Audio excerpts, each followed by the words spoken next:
Good morning, everyone. You're very welcome here. My name is Sarah, as introduced by Peter. We do have a sustainability moment from our side, and I'm waiting for the team over there to project it. So as they go ahead to project it, okay, thank you. So our sustainability moment today is about 5S. I hope most of you have heard about it, but if you've not heard about it, this is the time to learn something new. I'm also sure that most of you are using it in your workplaces. It's basically to improve efficiency and effectiveness. And please go down to slide 1. Okay. Like you see right there, it's just a methodology aimed at improving or organizing your workplaces to improve efficiency and effectiveness. And it's sort, set in order, shine, standardize, and sustain. Those other words that you see there in a language that some of you understand or don't understand are Japanese, because it's adapted from that side of the world. So in the sort, you remove unnecessary or useless items from your work area. So basically, you start categorizing necessary, unnecessary, and uncertain. And the things that you need necessary are the items required on your daily operations. So you put them in one side, remove the unnecessary, archive them, or find a way of getting rid of them. To set in order, it's just to assign a place for everything. Organize things logically, label and with colors or whatever helps you to identify things with ease. Then shine, like it sounds, ensure that tools in your workplace are clean and well maintained on a daily or routinely as they deserve to be. Then 4 is standardize. Document your best practices by writing them down. This is very important. The lessons learned. How did you achieve the most out of a certain procedure? It's very important. What did not work well? How do you improve it? That's the documenting part. Then last but not least is sustain. Make 5S ongoing and commit to regular improvement, continuous quality improvement. So our last slide is about how to incorporate it in our national content. So sort, I think the color is making it strenuous, but it's fine. So in the sort, you identify your local suppliers and know what they give exactly. Put them in a corner. These provide us with this and this and this, and this is how long our contracts are running with them, or this is how long we intend to work with them, something of that sort.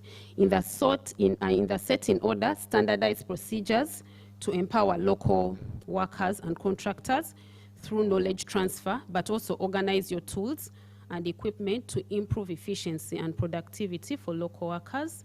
And in the shine, just keep your workplace clean to improve morale and productivity. I think there is one thing our manager keeps saying: find something new in your work, interesting, to keep you moving, but also minimize waste and pollution to protect the environment. In the standardize, develop local standards, SOPs, basically. You should have those at every point of your work and at every level of your work. Then in the sustain, like we said, empower local workers through sustained 5S practices.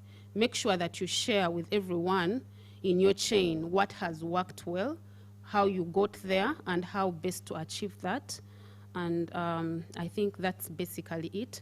So be the change and make sustainability your practice or your behavior. Thank you very much. Have a good day. Thank you, Sarah. Key message there: sustainability, be the change, sort, shine, not in order of how she's presented it, but the message is very clear. Before we move on, I would like to take this opportunity to recognize, in general, the people we have in the room. We have our joint venture partners, UNOC and CNOC. Thank you for coming. We have protocol, district leadership, of the place where we are, Bulisa, in the house. Thank you for making the time and coming.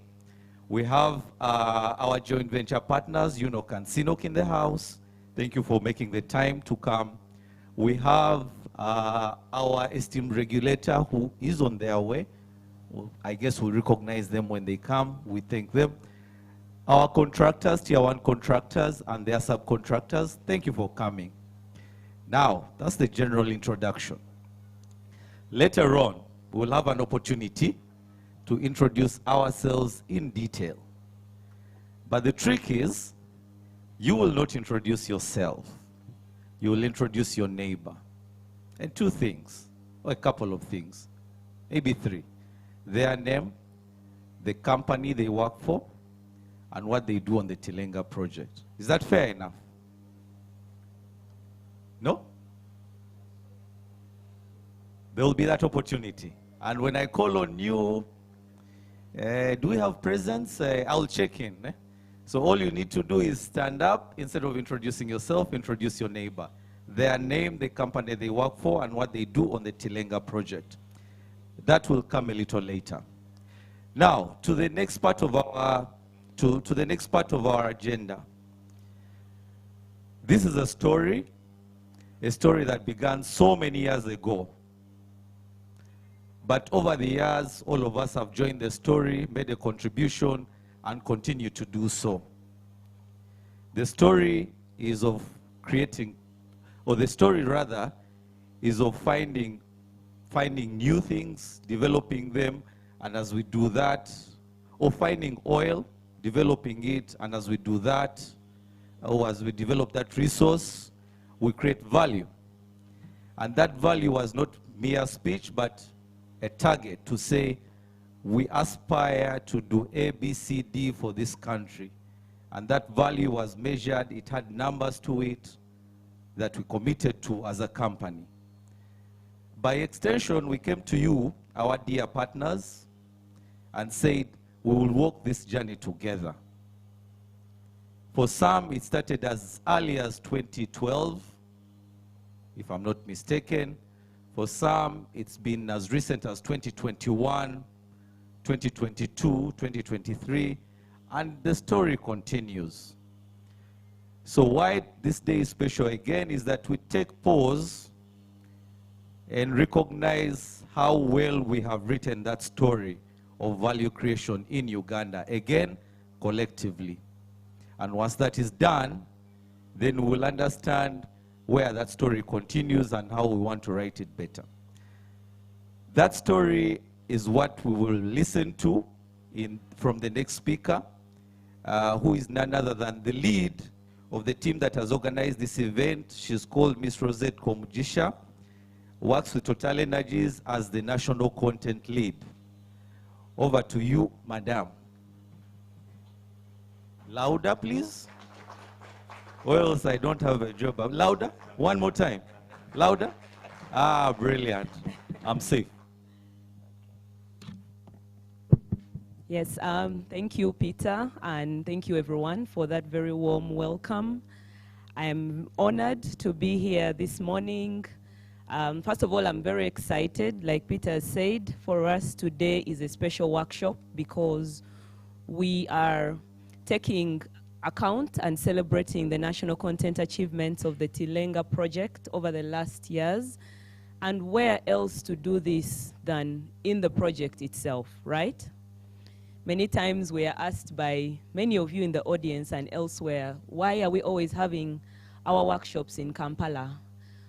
So we thought, yes, let's come to Bulisa, let's invite those who have not been here, but also let's get a chance to celebrate with those of you who are site-based. And I'm really, really grateful to everyone who was able to make it in person. Thank you so much for honoring this invitation. For those who were not able to make it, they are listening in online because this workshop is being live streamed. I thank them as well, both our contractors, our colleagues, as well as the general public. And I look forward to knowing and taking note of those who actually did make time. So maybe a request is that for those who are online, please rename yourselves indicate your full names and the company that you are representing so that the registration can have you well documented. So I stand here before you today to do two things. The first is very new to me. I bring you greetings from our general manager and our deputy general manager, who would have liked to be here as usual, but have other engagements and have thus charged me to give you the opening remarks.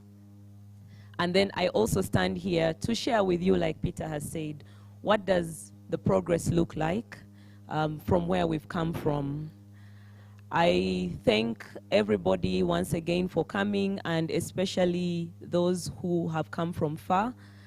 Peter, you did recognize our joint venture partners, but I think it's very important they stand up and, you know, give a wave, because Tilenga is a project that is being implemented by a partnership. So I also stand here to represent and speak on their behalf. So Jerome, Jessica, please, if you could stand up so that everybody here can get to know who you are in case they hadn't. Okay, nice.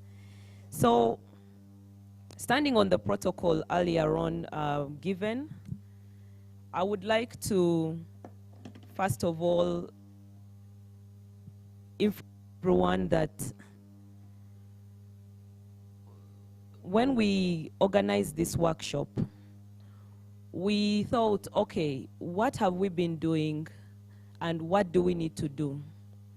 But we realized that everything that we've achieved today is in a collaborative spirit. So it's very important that we have these discussions with the people that we engage with every day. So our vision of shared prosperity, which the National Content Ambition contributes to, is really hinged on dialogue with our communities, but also at a national level. It's also hinged on assessing and managing the impact of our activities, which is what we do on a daily. And I believe Sarah has really well elaborated how the 5S system is applicable to us as national content practitioners. So today we want to have interactive engagements with you. We want to discuss and share the return on experience, not only for us as TEPU, but for you amongst yourselves. Some of you know each other, some of you don't. So the networking is really going to be intensified so that we can get to know each other, and we know that there is a support system out there. National content is a fairly new discipline. A lot of what we do is based on experience, so we can only improve when we share with each other. We also want to acknowledge, recognize, and celebrate each and every one of you contractors who has journeyed with us, who has contributed to the significant national content achievements on the Tilenga project, and we will be having a segment that covers that. So we've all been talking about progress on national content. I request that the slides are brought up. Allow me to take you through what that looks like in a quantified manner. Like Peter said, we earlier on set some targets. We put together what we call the Tilenga Project National Content Program. It had targets around our strategy. So if we move on to the next slide, it's just a reminder of what our strategy looks like. We measure impact, we measure Ugandan participation along those three key pillars. The first one being the level to which Ugandans are employed and how they are being developed while being employed, which is the training bit.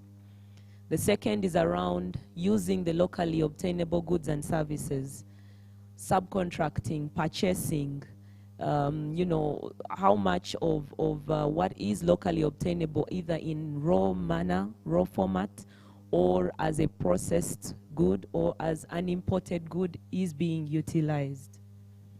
And the third one is around building capacity.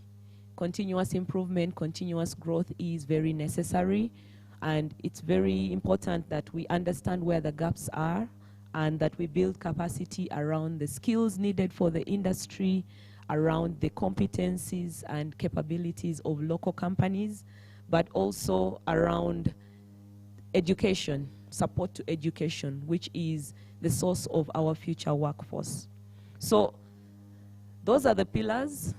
We set targets around them, around number of Ugandans to be employed, around the trainings to be achieved, around the contracts to be awarded, and the spend investment on capacity building. And in the next slide, you will be able to see that we've made significant progress on these targets.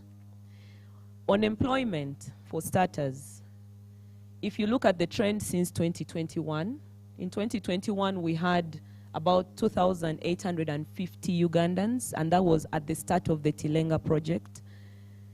But as of the end of this third quarter, we are at over 10,200 Ugandans employed on the Tilenga project.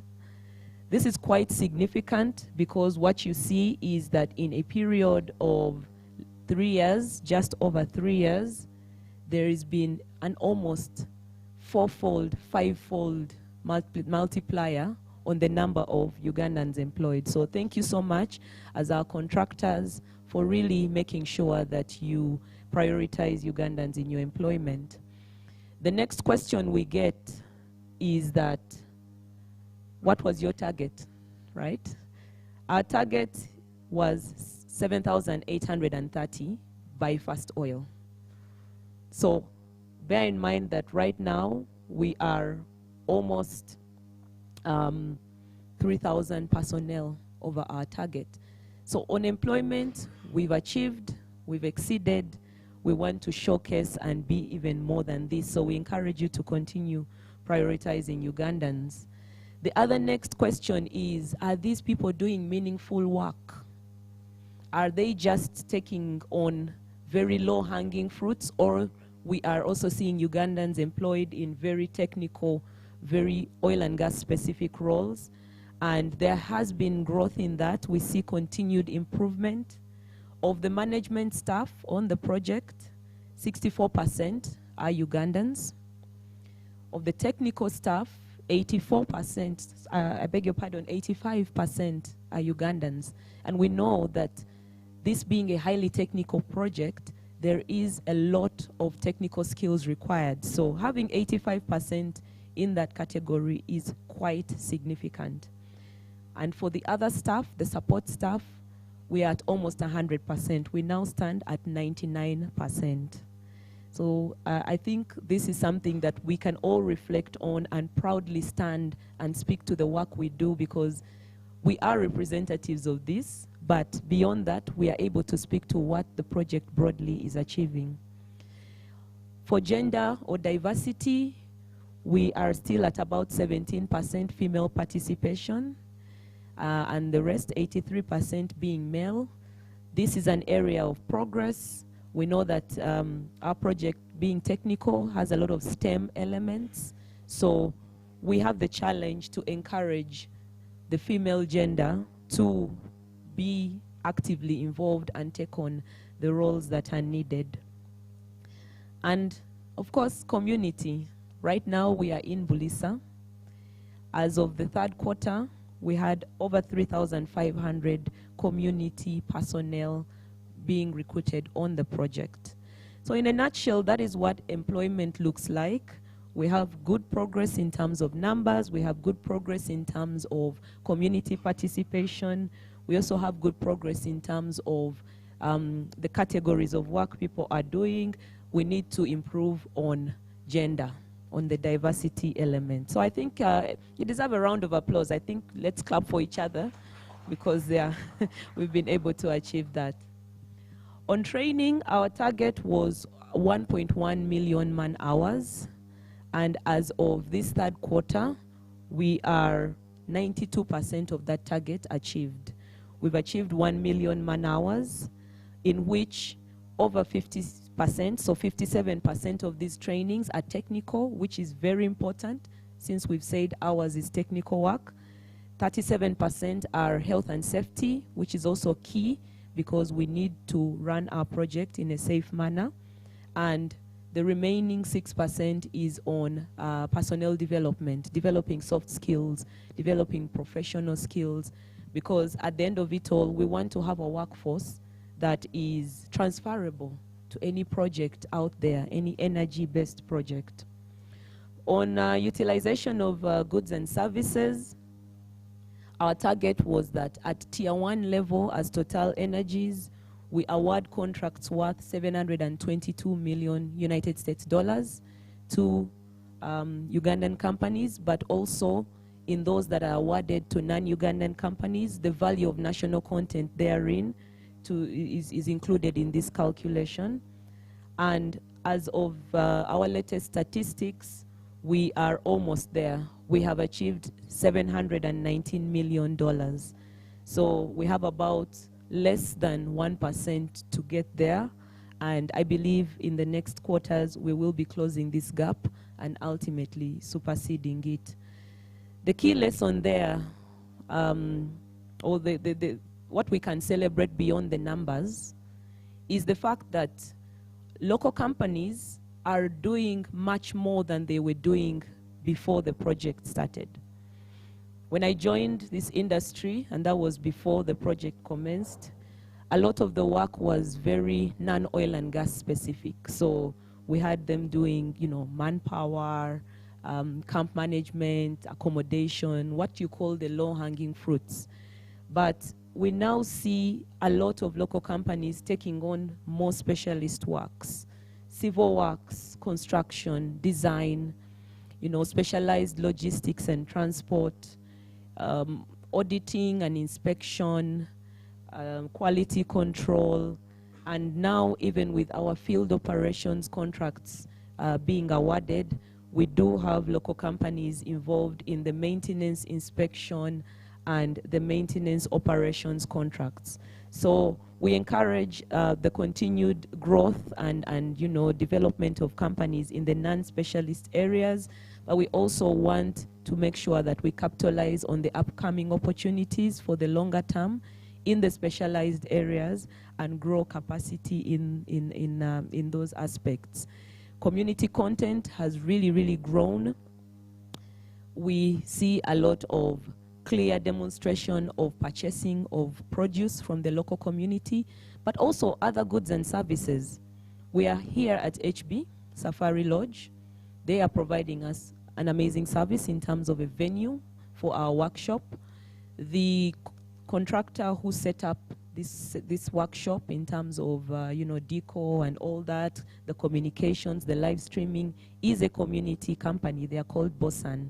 So we encourage you as well, build on those that you have, but also look at other areas where we can involve the community, because that feeds into the last S, which is sustainability of our impact, to make sure that more businesses grow and that they are empowered to also spread into other sectors. So on the next slide, I'll talk about the remaining pillar, which is on capacity building. A lot has been done by yourselves as contractors and also your subcontractors on capacity building. We really appreciate that. In our program, our national content program, our target was to spend about $11.7 million on these different initiatives. And to date, we've spent about $9.4 million, so we still have about 20% to go, which is fine. What has been achieved has been in 3 buckets. On supplier development, we applaud you for continuing to hold your supplier workshops. We also appreciate the work that you have commenced in supporting the Industry Enhancement Center. You'll hear more about it later. There's been a lot of training in terms of supplier development in quality management systems. We also have our community supplier development program, which you were part of in the initial year of 2022, which is now going to resume. So we look forward to you being, actively engaged in it. And we also see specific projects directly by yourselves. So for example, McDermott did train over 200 trainees in PPE manufacturing. And now we have a whole PPE manufacturing hub in partnership with SA Field that is producing safety wear for the project. There's been a lot of training around with farmers done by MSL, GCC, to enable them improve their agricultural practices, but also to empower them to supply their agro produce.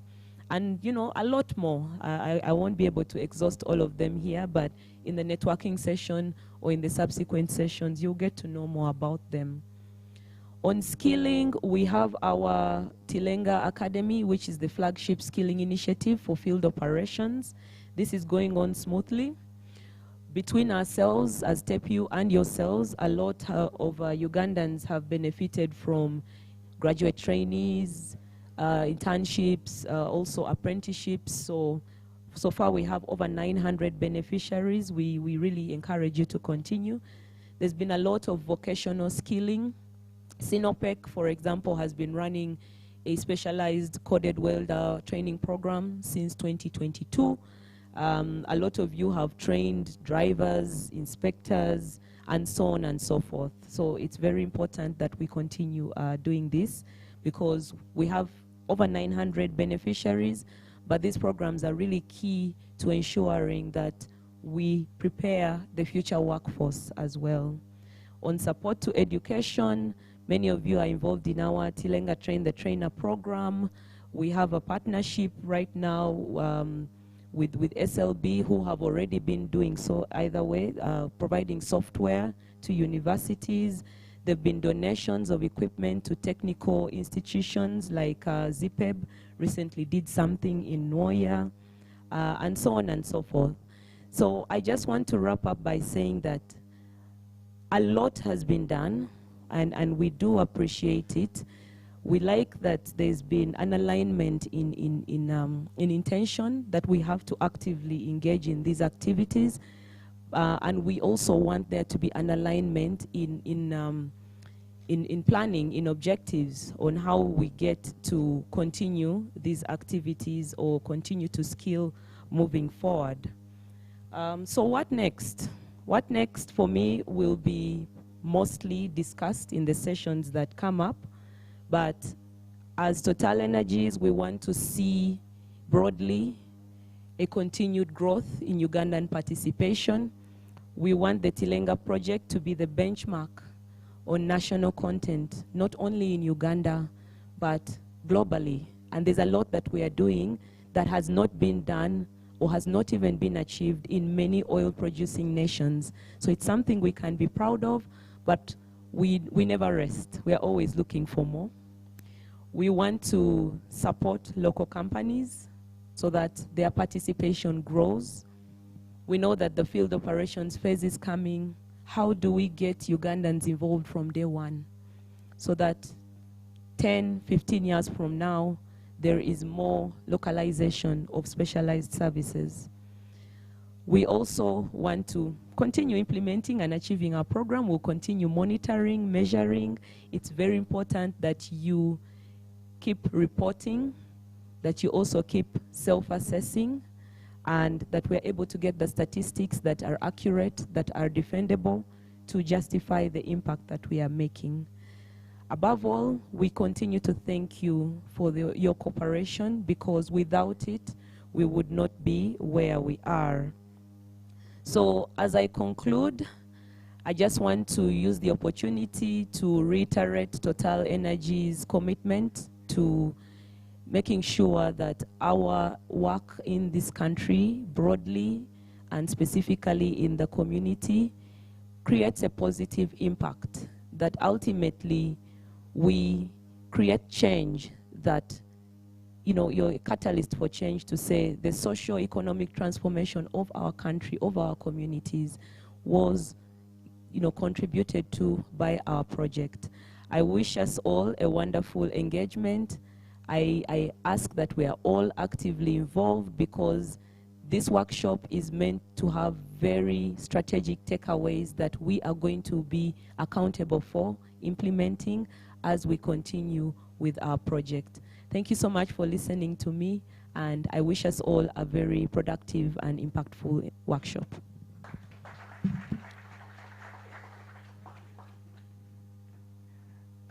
Thank you very much, Rosette.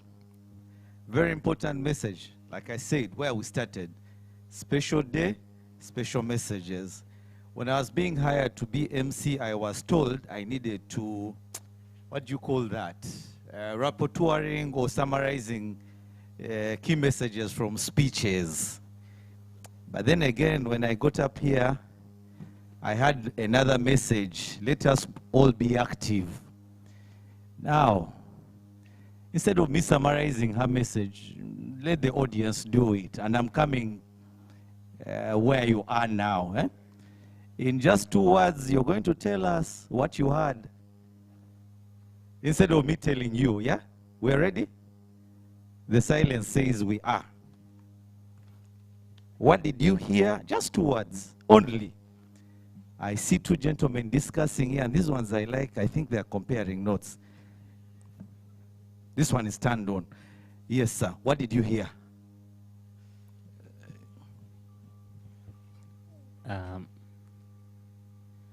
I had a lot, but...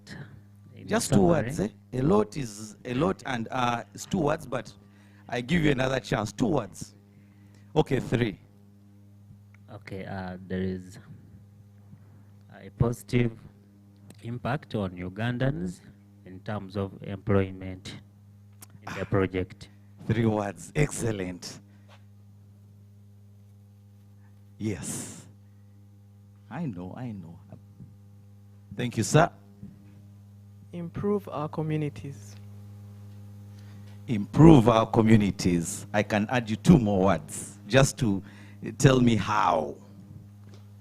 Through capacity building and also through, for example, like where we are, HB Safari Lodge, giving them an opportunity to be part of the projects that we run. Okay. Yes. I will take that. Thank you. Oh yeah, you can keep it. Yeah, don't worry about it. Yes, sir. Well, thank you very much, Peter. Well, one of the things that captivated me was about the capacity building and technology transfer, where we have, out of 11.7 million, we already have achieved 9.4 million as at Q3 2024. And I think that is such a great deal. Thank you very much. Thank you very much, sir. There are some numbers there. I think you're a statistician.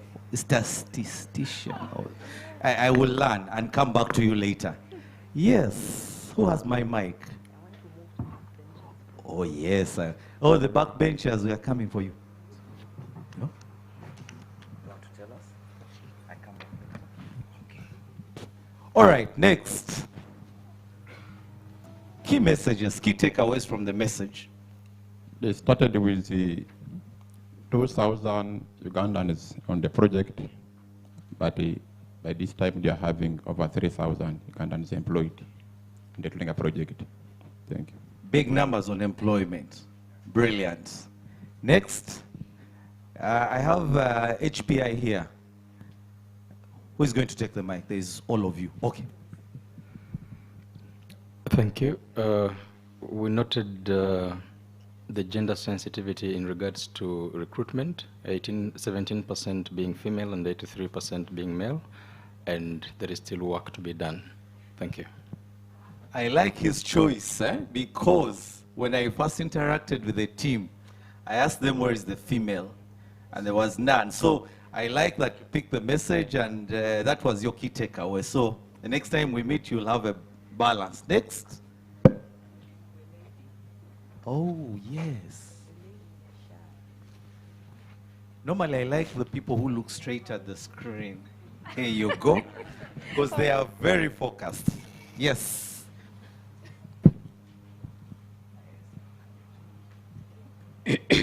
Hello, everyone. Yeah, it has contributed in community development programs. That is what I heard. That's what you have. Yes. I say 2 words. Maybe I was being too mean. Eh? For you, you get a whole 10. Thank you. I recall the presenter told us over 10,000 Ugandans have been employed. So we have surpassed the target. Yeah. Employment, over 10,000 have been employed, and that's correct. One, two more, and then we close the wrap-up of the key messages. Oh, yeah. Thank you so much. My name, I'm called Visiza. Much as I've come in late, but my takeaway has been that there has been an increment on the number of participation of Ugandan companies as compared to last quarter's engagement. And also, I've been encouraged to support the local companies to participate in the industry. The case in point, our service provider today doing live streaming is a local company, but I need to get contact before I quit. Thank you. Thank you very much, sir. And to the last one, just to save time, would have loved to hear from each one of you, but understand one thing, that we have marked all the faces of those who have responded during this round. The next one will go to your neighbor, or the next one we missed. So be attentive. Yes, sir, over to you. Thank you very much, Peter. I paid a lot of attention to the speaker's introduction, which is always a pace setter, and I picked out two things. She introduced the JV partners of Total Energies, which is Sinok and UNOC, and re-emphasized it again before she did her presentation. So I think that was a good thing to show collaborations and how we take them very seriously. Another thing is that she talked about supporting the person in the project. As you see right now, we're at HB Hotel. The setup is very amazing. I thank the hosts and Total for all this. And basically that's it, no numbers. I don't like numbers. He doesn't like numbers, but they do count. Okay, ladies and gentlemen, I think you all deserve a round of applause, please, and louder. Thank you very much. I think all of you, wherever we've been, have summarized the key messages from the presentation earlier. There is a story. The story needs to continue. That story is built. Each one of us has a page. We started it a long time ago. The journey continues. The numbers have been shared. Very many of them look very good. But we also recognize that there is always room for improvement. We can do more on each of those aspects. And the call to action for all of us is take a pause, recognize what your contribution up to this point has been, but also recognize what we can do more so that we all collectively, at the end of our journey here, we can tell very authoritatively how positive we've impacted the country at a national level and community level. I think we've also been called upon to do more in balancing the two. For those who operate especially at community level, I think there is a bit more work that can be done in engaging community contractors or community suppliers so that they can be a part and parcel of this story. But above all, I like Solomon's clause, collaboration. The numbers up there are not just Total Energies numbers, they are your numbers. Each one of you has contributed tremendously to those numbers. 10,000 people, Total Energies, I think, employs nearly above 500 of those. Yeah, 600, 500, that's the number. So where is the other 9,000 coming from? From you. And certainly, I think that's a cause for celebration. The procurements and all that is all a collective effort. So we look to you, and I think the call to action was that we look to you still to continue writing a good story. Now, we move to the next part, or to the other part. So we've talked about national content, how, maybe before I go there, forgive my scatter. There was a message, opening remarks, and I think Rosette was being polite enough. Those are remarks that she carries in her capacity as a representative of the Deputy General Manager. I suspect wherever she is, she's very proud. The message was very clear. Okay, out of the way that. To the next part, what are we actually doing in Bulisa? Or what are we doing on the Tilenga project? Some of you already know because you are actively doing it, or by actively you're involved in the day-to-day. Some of you maybe not. But also, how does what we do on the Tilenga project connect with creating value? So that's why I guess in the next message, we will understand the link between operational excellency for the project, excellence for the project, as well as creating value. Online, we have our colleague, Mr. James Berry Opio, the interfaces manager on the Tilenga project. He will be sharing with us a few updates, or some updates on the Tilenga project, and also connecting the dots on this, on the key message of the day, the key message of the day about national content and value creation. Over to you, James, if you can hear us, or if you're online. He's on.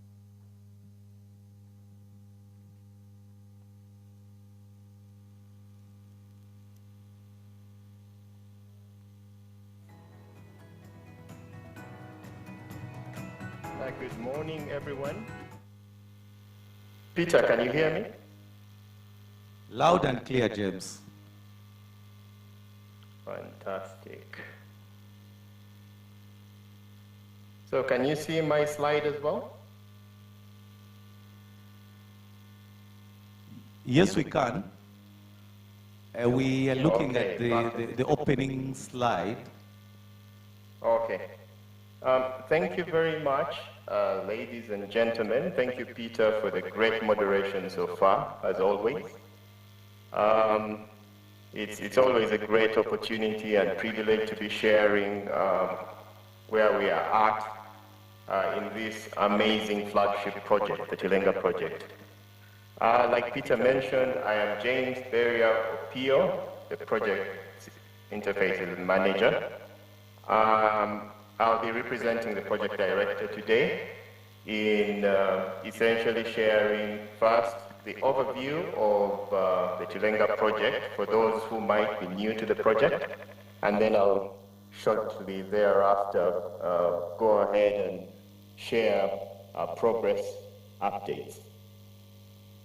And before I launch into my presentation, once again, let me congratulate the national content team led by Rosette for the stellar job that you continue to do, and for, among others, exceeding the project's target peak employment numbers by over 30%. That's something that we can all be proud of. And in the same spirit of collaboration, like mentioned earlier, I know this is something that could not be achieved simply by the Tilenga team or the Total Energies team. So all of us can be very proud of this amazing achievement so far. You can all clap for yourselves for this. Okay? Now moving on to the project overview. As you all might be aware, the purpose of the Tilenga project is essentially to set up onshore facilities for the production, storage, and export of the heavy and waxy crude oil through a central processing facility, through multiple well pads, and associated flow lines and pipeline systems. So it is this infrastructure or these facilities that we are currently setting up in the development phase. Okay? So most of you will be aware that the project area straddles the Victoria Nile area, The northern part of the project is within the national park, a very ecologically sensitive area. The southern part is located within populated areas. And so we are working in an area that requires keen attention to environmental concerns and social aspirations of the communities within which we operate. Now, back to the facilities. As mentioned, we will be drilling up to 420 wells through about 31 well pads. Well pads are just surface infrastructure through which we drill the wells, okay? And as we speak, we're in discussions with government to further optimize this above ground footprint to 29 well pads. So that will continue to basically reduce our footprint, our above ground footprint, to less than 0.05% of the national park surface. This is very much in keeping with our sustainability ambitions as a company. You're also well aware that the central processing facility, which is the nerve center of this project, located where you are now seated in Bulisa, it will have a capacity of just over 200,000 barrels of oil per day, which it will be processing.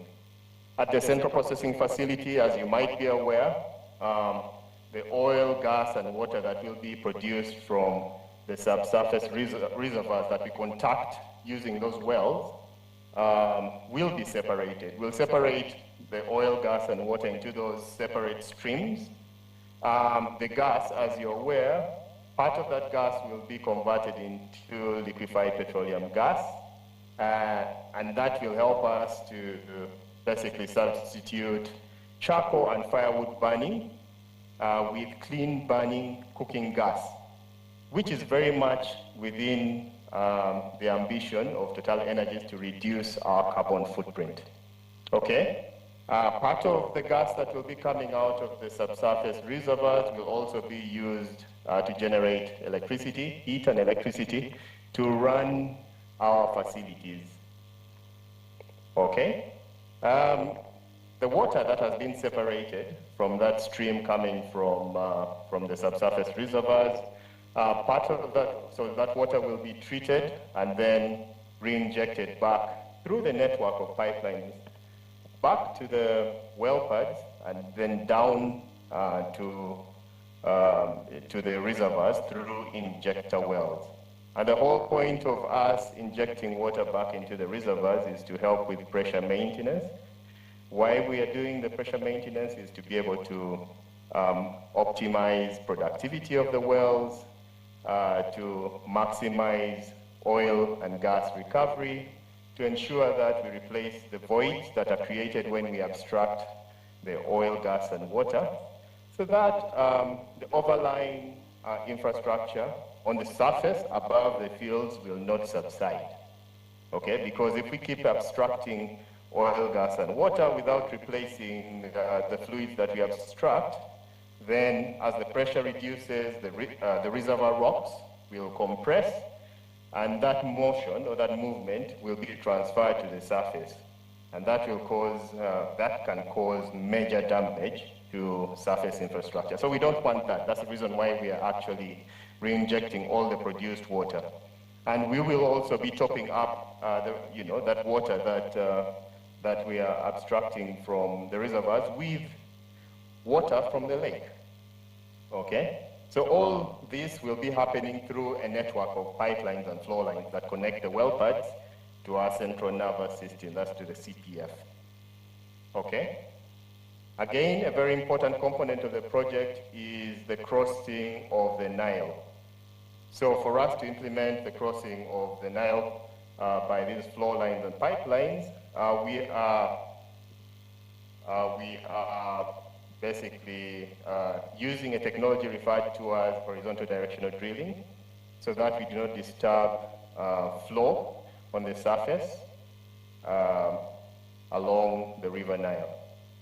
This is especially important because where the pipelines and flow lines cross is part of what we refer to as the Ramsar protected wetlands. Okay, this is a very sensitive ecological area protected by the Ramsar, an international convention referred to as the Ramsar Convention. Okay? If you understand those major facilities that we will be setting up, then you understand what the Tilenga project is all about. In addition to the carbon footprint reduction measures that I've mentioned, we are also in the process of procuring contractors to set up a solar PV power plant to generate in the first phase up to 15 megawatts of power that we will be using to power our systems. We will also be importing power from the national grid, and as you may be aware, most of this power is renewable energy, okay, from the hydroelectric power. Undertaking to reduce our carbon footprint is maintaining the no routine flaring and no crude burning policy. Okay?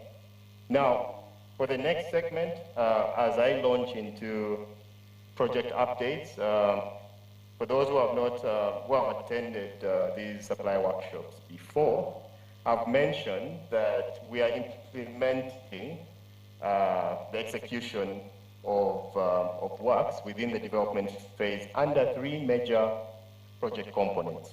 The first being enabling infrastructure, drilling and wells, and then the EPSCC of surface facilities, or the engineering, procurement, supply, construction, and commissioning of surface facilities.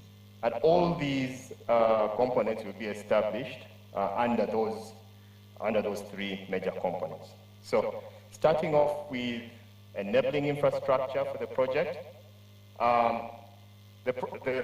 this component of the project is subdivided into three major components. The first being the industrial area site preparation component, which has up to this point in time been executed by Motor Angel.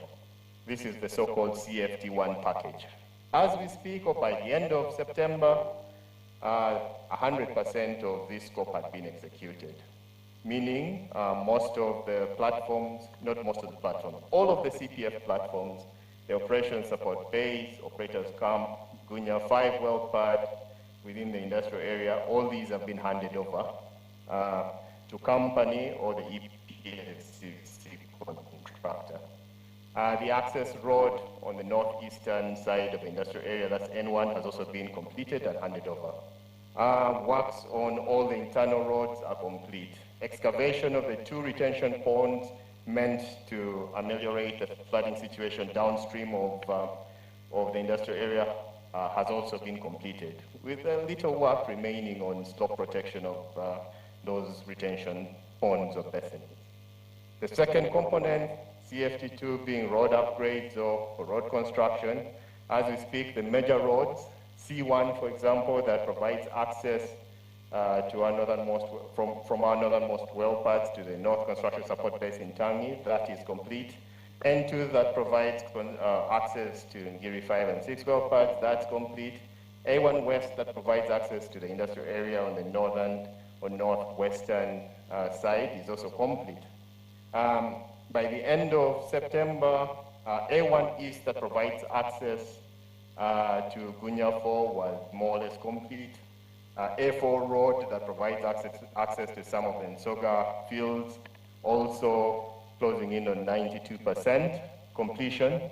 And then A3 Road that provides access to some of the Kigugole well pads is close to 50% complete. All right, so a lot of progress has been made on the road construction front. On the third front, which is CFT4, well pad site preparation, as we speak, about 8 well pads are drilling ready, okay, and 8 other well pads are being worked on at the moment by the enabling infrastructure contractor, that is Motor Angel. So seeing the pictures below, top row, top left, starting from the top left, going right, you have rebar works on the backyard slab at Joggery 6 well pad, more concrete casting at Jobbery 6. The third image there, you see Jobbery 2 well pad that is ready to receive the rig. As we speak now, drilling is underway on that pad. You see Jobbery 3 rebar works ongoing on that last slide on the top row. Similarly, on the bottom, you see works at the retention basin 2 inlet at the industrial area. Then you see works on A4 road. And then lastly, installation of conductor pipes on the Ngiri 5 well pad. Okay, that's just a summary of what has been achieved so far and enabling infrastructure. We can move on to surface facilities. These surface facilities is being implemented under 2 major scopes or components, the one within the industrial area and all the other surface facilities outside the industrial area, including the network of pipelines and flow lines, horizontal directional drilling under the Nile.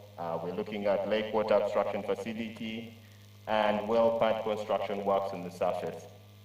Now, if we can focus on the industrial area component, overall we are at about 53% progress by the end of September. Detailed engineering is progressing very well as we speak, closing in on 92%. Procurement of most of the major components at about 73%. The installation of the construction camp, which is to house many of the staff that are executing works within the industrial area, close to 4,000 person capacity. We are currently, or by the end of September, we were at about 85%, equivalent to close to 3,600 beds that have been handed over. In terms of actual works on the ground, construction works, Motor Angel and Excel have been pouring quite a bit of concrete. By the end of September, we were looking at close to 28,000 cubic meters of concrete that have been poured.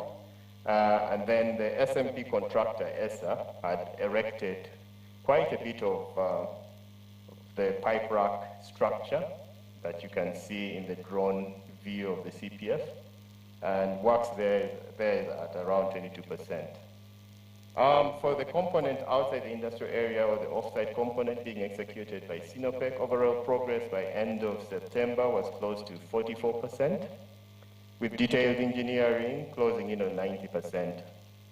Procurement stood at about 57%. Welder training is still ongoing at the construction support base in the north. As we speak, horizontal directional drilling operations are underway. So the first bore for the 16-inch high voltage cable casing was already pulled under the Nile. Presently, drilling operations are underway for the second major bore or hole that should be able to hold or house the 20-inch oil pipeline. Altogether, by the end of September, pipeline welding, both in the north and south, was close to 54 kilometers that was done. In terms of restoration of the right-of-way after laying of pipelines, including revegetation, by the end of that period, over 40,000 square meters of restoration had been done. We have also already commenced on lake water abstraction facilities works with trenching for part of the segment between Kasamini 2 and Ngiri 4 underway. Well pad construction activities have also commenced by Sinopec as we speak at Ngiri 3, Jobbery 5, and Gunya 1. So what happens is the Sinopec contractors, after drilling operations are done, will come in and connect the nuts and bolts that should be able to help with production during the operations phase. So as you see the images there, as I already mentioned, the drone view of the CPF bottom left. Then you have in the middle there the HDD pad and the stringing area in the north. Okay? And then lastly, you see works at the CPF with the pipe racks being erected. That is a summary of the surface facilities works, and last but not least in our execution within this development phase, we'll talk about drilling and wells. As mentioned already, the wells are supposed to provide that connection between the subsurface reservoirs that hold the oil and gas and the surface. Okay? As we speak, drilling operations are progressing well with the 3 rigs. At last count, over 4 well pads have been fully drilled, as shown there, Jobiri 5, Ngiri 3, Gunya 1, Ngiri 1, and Jobiri 4. By the end of September, 76 wells had been drilled, and the projection from the start was for us to be able to drill about 98 wells by the end of the year.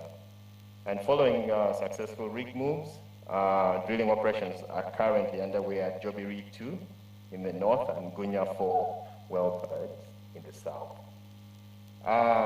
As we speak as well, rig 1 move to Jobiri 3 is underway. What is important is all the lessons that we are learning from one well are being implemented or applied in the subsequent wells. And as you can see from that graph on the bottom left, the learning curve, we have steadily reduced our drilling duration as well as the non-productive time. If you can see the graph or the chart on the top right. Initially, we started in some cases with drilling durations of over 24 days per well, but as you can see, consistently we are drilling close to, taking close to 11 to 10 days per well. Okay, this is something that we can be very proud of. We are using best-in-class technology to execute these drilling works. And as you can see, the bottom middle image, you'll see Jobiri 5 rig down of the mast. This was prior to moving of this rig to Jobiri 4, I believe. Okay?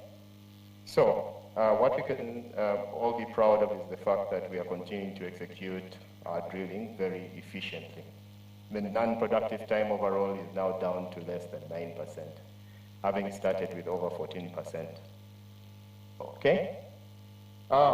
For the next phase, for us to be prepared for the next phase, as you're aware and as alluded to by Rosette, the Tilenga Academy is training Ugandans who should be able to basically conduct the maintenance, inspection, and operation of our facilities that we construct from the commissioning time all the way through the operations phase.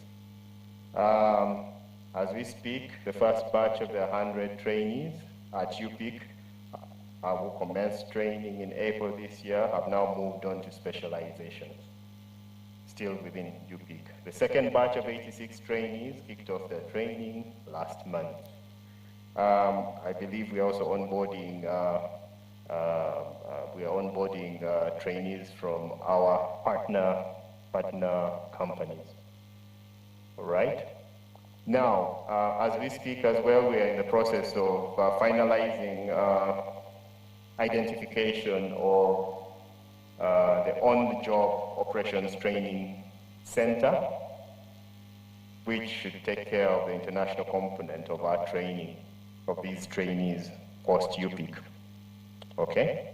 In terms of the training program, our own field operations team periodically, over the weekends and sometimes during public holidays, have been traveling over to UPIC to interact with the students and basically to share with them what field operations will look like to basically set the tone for their expectations.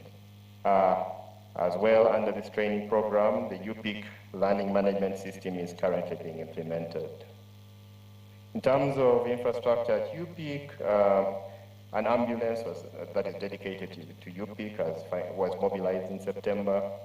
Wi-Fi infrastructure was also implemented. We still have some power supply outstanding works to be done, but we continue to procure additional equipment and deliver them to site. So once again, let me thank you all for listening. Thank you for your contribution to the project, because all of you are either directly or indirectly contributing to the project, to the progress that we have witnessed so far. So thank you very much. Back to you, Peter. Much appreciated. James, before we release you, did you hear that? A round of applause for you, or should we clap harder? Or louder, rather? I didn't hear nothing. Okay, louder. No, thank you very much. Thank you very much, James. I think you've been very efficient in bringing all of us up to speed on where the project is, and also breaking it down for us. And like I promised, as an MC, I've also refused to summarize key messages. I come to the audience. But this time around, I'm going to do it differently. I think James has broken the project in a series of segmented work packages. He's also shared progress there, but he's also shared, or he's helped us connect a number of dots on sustainability, how the project will help create sustainability around efficient energy, cleaner energy. He's also shared how we are planning for the future. I think in the last slides, I have a very simple task. I will ask generally and see if we all understand or appreciate where in those packages we fall. I know he name dropped one contractor, that was Bota Angel when he talked about EI. But for the rest of the packages, we didn't get a chance to understand who they are. Now, by a show of hands, if you believe you're a contractor, subcontractor under the package called drilling and welds, just stand up and wave to the audience. And if you remain standing, and I'm sure you're one of them, I'll call you up here. It's not easy being up here. Drilling and welds contractors and subcontractors.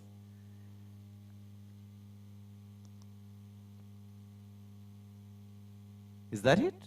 SLB in the house? Not yet? I see Valorec and Avanti and... Okay, so that is drilling and wells. Thank you very much, gentlemen, for the work you're doing. The progress has been seen. The CPF area, which is EPSCC, if you belong to that work package, please, let's see you. No? EPSCC? EPSCC, no? Contractors, subcontractors? Just for the benefit of doubt, where is EPSCC? No, specifically EPSCC. Don't worry about CPF offsite, just EPSCC generally. Where is Mr. Dai? Oh, yes, you belong there, Mr. Dai, yeah? You want to come and join me up here? No, I suspect not. Thank you very much for the work you're doing. So EPSCC, again, if you recall, split into two, offsites and the industrial area where we have the CPF. Enabling infrastructure, motor was mentioned. Who else do we have in the house under enabling infrastructure? That was it? Have I missed any other package? I know. So who else do we have here that is... If you're not working on those projects, we are going to have to talk after here, and you tell us what exactly you're doing on the Tilenga project. All right. Thank you very much. I think James's message was very clear. I won't dilute it. We are making progress, and that progress is the part of this conversation that is called operational excellence. And for one simple reason, so that we produce oil and turn Uganda into an oil-producing nation. In that year that he has not mentioned, but we all know about it, correct? Okay. Remember when we started this, we said we'll have a segment for intros. And now is that time. We've been seated for close to 2 hours. The safety men in the house will tell me after that you run a risk of developing deep vein thrombosis or something like that. So you will indulge me by standing, and we introduce each other while standing. And just so we are clear, that is standing between us and breakfast. So the quicker we go through it, the faster we get to the breakfast. Correct? If we could run a few mics over there. Remember, very simple questions. Who is your neighbor? What company do they support? Oh, what did we say? Neighbor's name, the company they represent, and I made up these rules, but I don't remember them. Maybe let's stop at 2. And don't worry, the mics will be sanitized. Let's start at the front here. Very quickly, gents and ladies. Your neighbor, name, and company they represent.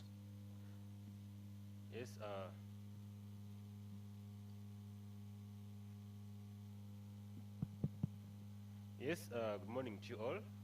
Thank you for coming for this workshop. We can barely hear you. I don't know if the mic is turned on. Okay, closer to. All right. Good morning to you all. Thank you for coming. My name is Gus Raymond. Hey, no. Okay, let's start with this gentleman. Okay. Do you trust my mic? Do it. Yes. Once again, good morning. He's called Gaste Bujache. He's the National Content Reporting Officer, State Medicals, State Ambulance. Welcome. He deserves a hand clap. Okay, now that's how. Who is he? Okay. Yes, good morning once again. He's Matanda Muhammad. He's the medical procurement officer and also a pharmaceutical analyst for State Medicals and State Ambulance Limited. Yeah, thank you very much. The game is rigged, eh? We need to... Oh, yeah. Okay. We're going to have to play this again. By show of hands, how many people are coming from the same company and seated on the same table? Show of hands, quickly. We know it. We can't play this game. Let's play another one. It's called a quiz. So this game we'll play after breakfast, and make sure that you find another person, not from your company, to sit with, get to know their names, the company they work for, and what they do on the project. Simple rules, eh? Yes, thank you very much. So on your table, oh, no. This is the part where we call on diversity. And I'm going to introduce a more exciting person than I am, Charlotte, to take you through a very short segment of this event. Charlotte, over to you. Thank you, Peter. Good morning, everyone. I hope you're all well. We are so happy to have you here. So on your tables, please confirm if you can see something like this. If you can't, you can borrow from your neighbor, and they're also going to share on the screen. So scan it, and then you can now participate in the quiz. So let's allow the technical team to present the link on the screen, then we can all scan it. We'll only play when everyone is ready and they've scanned.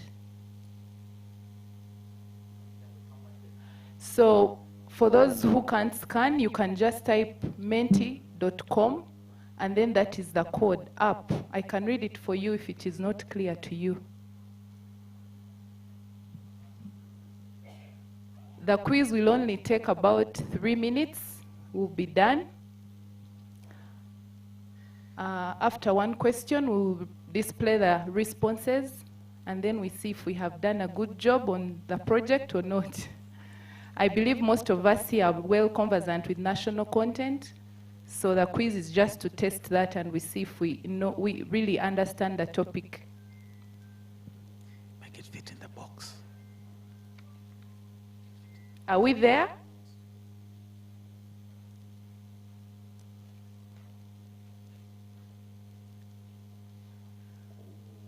Please confirm if you can see that on your phones, that is displayed on the screen. Okay, I can see some people have started responding. List 3 challenges you have encountered in national content implementation. That is our first question. We can see people responding. Someone is saying goods and services. That's not clear. We need to know what challenges that you're facing in goods and services. I see employment, training. Please be specific on the challenge. Okay, I like that. There's quality compliance. Okay, there's NSD registration. I believe that's from the subcontractors or other contractors you'd like to take on as a company. And then also poor planning. I believe that's internal. It's internal. And if you're not participating, the good Lord is seeing you. Please participate. Yeah. Please participate. Thank you, Peter. Missing documentation. Yes. I think Sarah took us through a very interesting topic about how we can take track of our documents. Low participation. Is that for Ugandans? I believe so. Timelines adherence. Oh, I believe that is internal. Maybe trying to prepare your national content report. I believe so. Lack of capacity. Please be specific where, so that we deal with the issue here and now. By the time you get home, get back to your office, you know what to do. So please be specific. Limited finance. Yes, I was looking for that one. Interesting. Resource allocation, that's internal. So, yeah, we are going to deal with that as well. Supply chain limitations, okay? That's interesting. That means there's lack of competition. The cake is not being spread properly. We'll deal with that as well. Inadequate human resource. Thank you so much for the responses. Thank you. Verification on NSD. We'll have PAU here in a few minutes. We'll respond to those. Poor coordination. We'll see how to address that. Reporting. What exactly in reporting are you challenged with? Please let us know. And we can help each other today. So it's a very interactive one. Can we maybe go to the next question now? Okay, the scores. Please scan to the extended. Okay.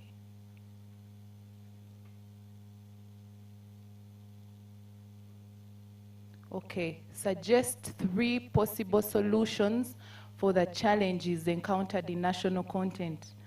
If you can remember some of the ones that were displayed or the ones that I mentioned, please respond to those specifically and we see what do you think you can put in place to make your national content implementation better, to address those challenges. What do you think is needed? I can mention one. I think someone said they struggle with something to do with management, resource allocation. So we encourage all of you to involve your top management. I know we all have our targets, the NC targets, the NC plan and commitments. We all have them, right? We can just raise our hands if we are aware of the national content targets and commitments we have as a company. Okay, I think we know them. So once you know them, it's very important that your top management understands those commitments as well. So when they know and they also understand them, then it will be easy to have the resources allocated. But if you bring to their attention later, then it will be very difficult. So some of the possible solutions, we have knowledge sharing, which we are doing right now. Sensitization on NSD, we are doing that at the IEC. I believe most of us have been there. We have dedicated sessions where we sensitize people on the national supplier database, and also the PAU, who are the administrators of this system. They are very open to assist you as well. Active participation, yes, he's encouraging active participation. Collaboration, I think Solomon mentioned that. Top management support, yes, you'll need to get the top management to buy into your ideas as a national content person. Do they understand what you're doing? Do they know the regulatory requirements? So you need to sit in those rooms with the top management and make them aware of the regulatory requirements. Support from PAU on NSD that we've dealt with. Organize locals in small, okay, that's not clear. Early payments, yes. We continue to encourage our contractors and their subcontractors to pay people on time. That is very important. Pay people on time, have clear contracts with your suppliers, and make sure you give them their payments on time so that you can encourage them. You can encourage these small entities, small, medium entities. Okay, next question, please. 73 responses. Thank you so much for participating. People online, I hope you're also participating.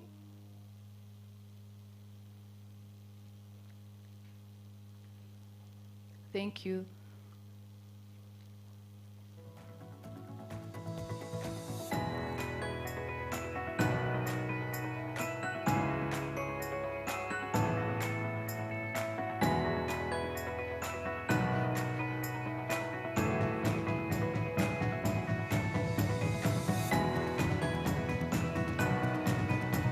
Okay, the third question, who is responsible for national content implementation on the Tilenga project?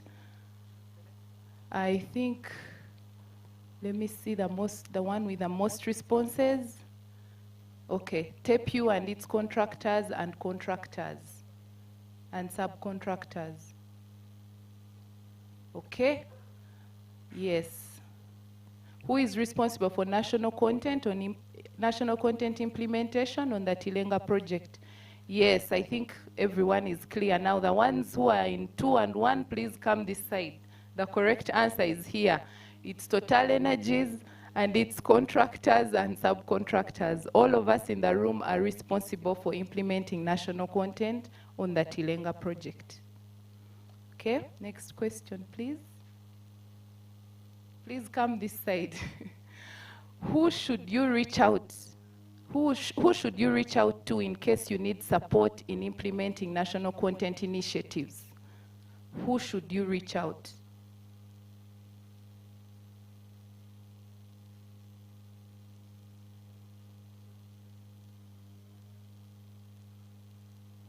Someone is saying TAPU, another is saying PAU.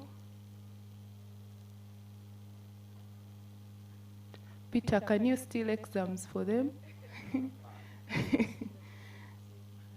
TAPU National Content Team. There's T. I'm going to ask a beautiful lady here to select for us a response, the correct one. Who should you reach out to in case you need support in implementing national content initiatives? There are some answers there, so just pick one for us. TAPU National Content Team. Very correct. Thank you so much. So we should be your first, we should be the first people you reach out to. I think we introduced ourselves. If we didn't, most of us are wearing these shirts. So when you see these shirts, you know that you've seen the National Content Team today. And I believe you all know the coordinators or officers who are helping you, who are monitoring the national content commitments under your contracts. So we should be the first people you reach out to, and then we can escalate the issue if we need to. Thank you. Thank you very much for participating. I think we are ready for breakfast now.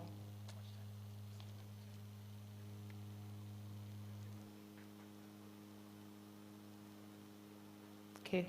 In 5 minutes, we can walk to the place, and we'll only have 10 minutes for breakfast. Okay? So in 10 minutes, we come back here. Thank you.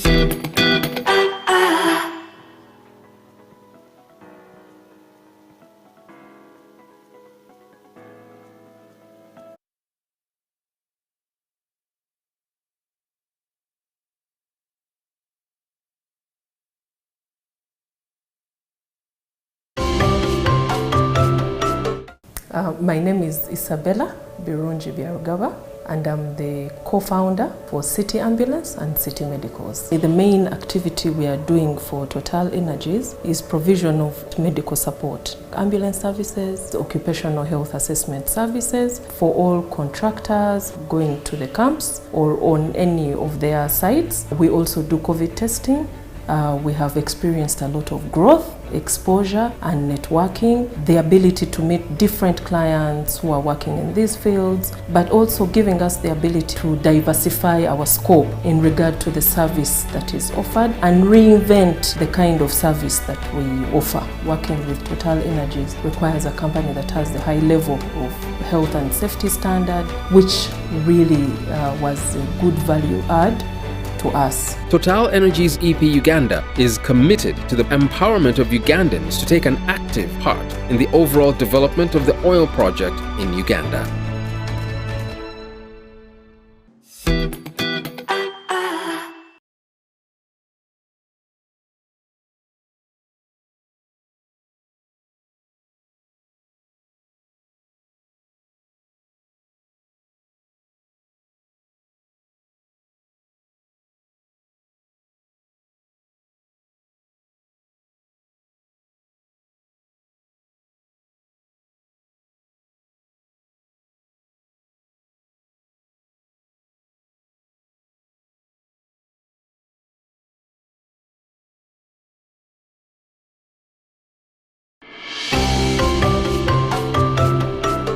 In all its operations worldwide, Total Energies considers national content a key component for the success of its operations.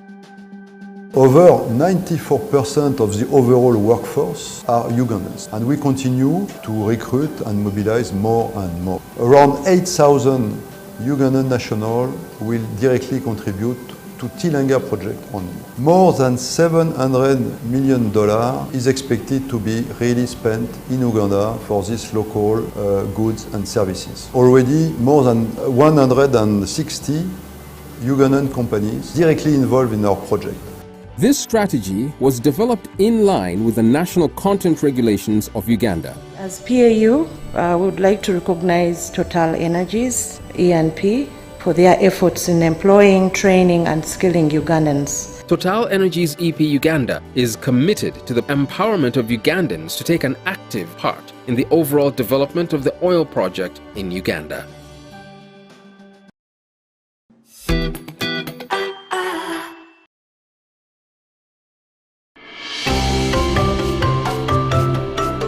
In all its operations worldwide, Total Energies considers national content a key component for the success of its operations. Over 94% of the overall workforce are Ugandans, and we continue to recruit and mobilize more and more. Around 8,000 Ugandan nationals will directly contribute to Tilenga project only. More than $700 million is expected to be really spent in Uganda for these local goods and services. Already more than 160 Ugandan companies directly involved in our project. This strategy was developed in line with the national content regulations of Uganda. As PAU, I would like to recognize Total Energies, E&P, for their efforts in employing, training and skilling Ugandans. Total Energies EP Uganda is committed to the empowerment of Ugandans to take an active part in the overall development of the oil project in Uganda.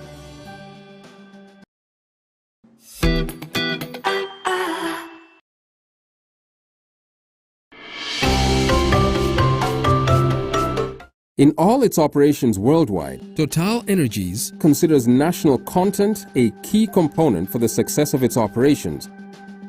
Over 94% of the overall workforce are Ugandans, and we continue to recruit and mobilize more and more. Around 8,000 Ugandan nationals will directly contribute to Tilenga project only. More than $700 million is expected to be really spent in Uganda for these local goods and services. Already more than 160 Ugandan companies directly involved in our project.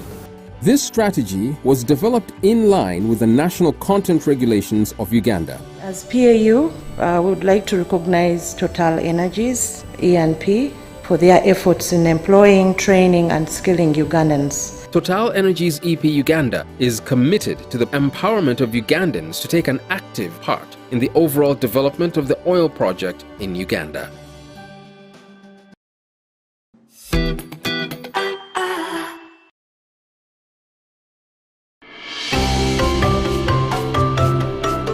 In all its operations worldwide, Total Energies considers national content a key component for the success of its operations. Over 94% of the overall workforce are Ugandans, and we continue to recruit and mobilize more and more. Around 8,000 Ugandan nationals will directly contribute to Tilenga project only. More than $700 million is expected to be really spent in Uganda for these local goods and services. Already more than 160 Ugandan companies directly involved in our project. This strategy was developed in line with the national content regulations of Uganda. As PAU, we would like to recognize Total Energies, E&P, for their efforts in employing, training and skilling Ugandans. Total Energies EP Uganda is committed to the empowerment of Ugandans to take an active part in the overall development of the oil project in Uganda.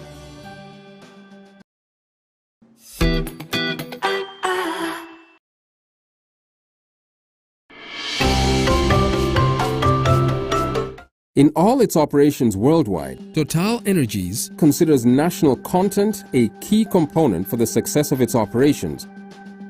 Over 94% of the overall workforce are Ugandans, and we continue to recruit and mobilize more and more. Around 8,000 Ugandan nationals will directly contribute to Tilenga project only. More than $700 million is expected to be really spent in Uganda for these local goods and services. Already more than 160 Ugandan companies directly involved in our project. This strategy was developed in line with the national content regulations of Uganda. As PAU, we would like to recognize Total Energies, E&P, for their efforts in employing, training and skilling Ugandans. Total Energies EP Uganda is committed to the empowerment of Ugandans to take an active part in the overall development of the oil project in Uganda.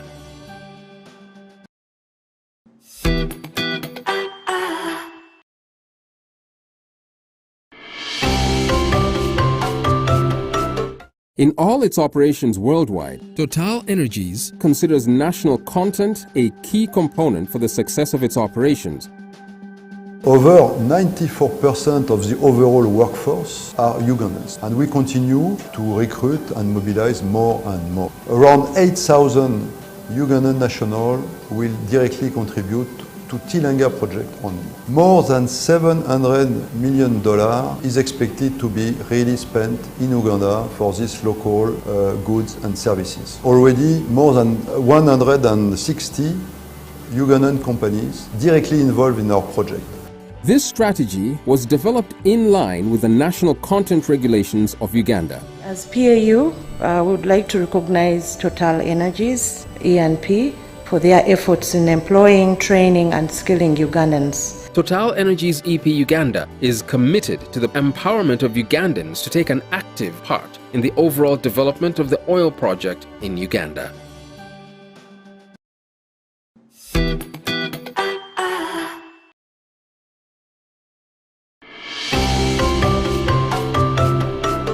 In all its operations worldwide, Total Energies considers national content a key component for the success of its operations.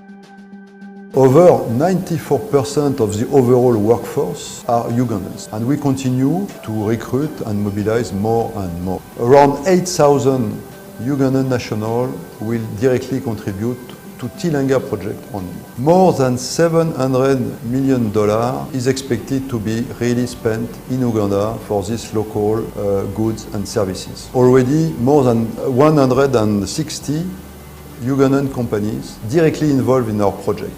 This strategy was developed in line with the national content regulations of Uganda. As PAU, we would like to recognize Total Energies, E&P, for their efforts in employing, training and skilling Ugandans. Total Energies EP Uganda is committed to the empowerment of Ugandans to take an active part in the overall development of the oil project in Uganda.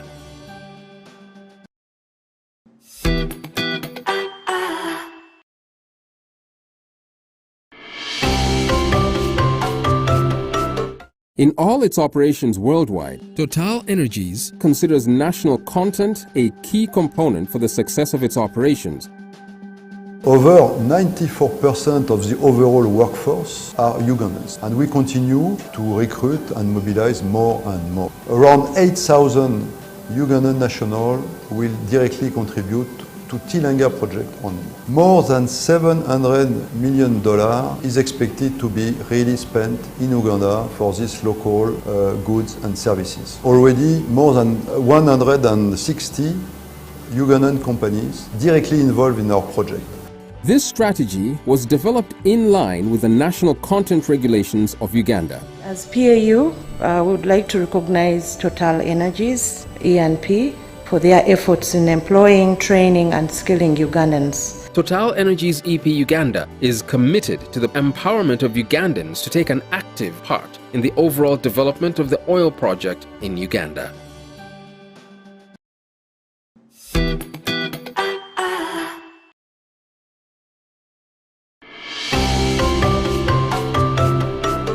In all its operations worldwide, Total Energies considers national content a key component for the success of its operations. Over 94% of the overall workforce are Ugandans, and we continue to recruit and mobilize more and more. Around 8,000 Ugandan nationals will directly contribute to Tilenga project only. More than $700 million is expected to be really spent in Uganda for these local goods and services. Already more than 160 Ugandan companies directly involved in our project. This strategy was developed in line with the national content regulations of Uganda. As PAU, we would like to recognize Total Energies, E&P, for their efforts in employing, training and skilling Ugandans. Total Energies EP Uganda is committed to the empowerment of Ugandans to take an active part in the overall development of the oil project in Uganda.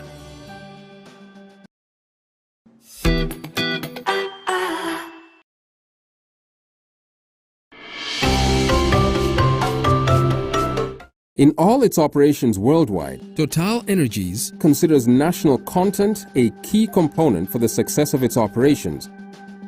Over 94% of the overall workforce are Ugandans, and we continue to recruit and mobilize more and more. Around 8,000 Ugandan nationals will directly contribute to Tilenga project only. More than $700 million is expected to be really spent in Uganda for these local goods and services. Already more than 160 Ugandan companies directly involved in our project.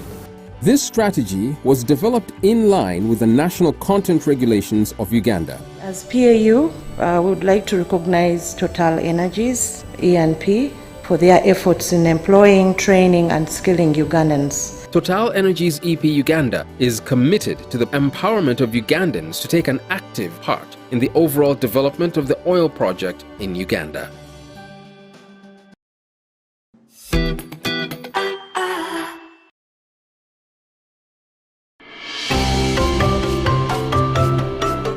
In all its operations worldwide, Total Energies considers national content a key component for the success of its operations.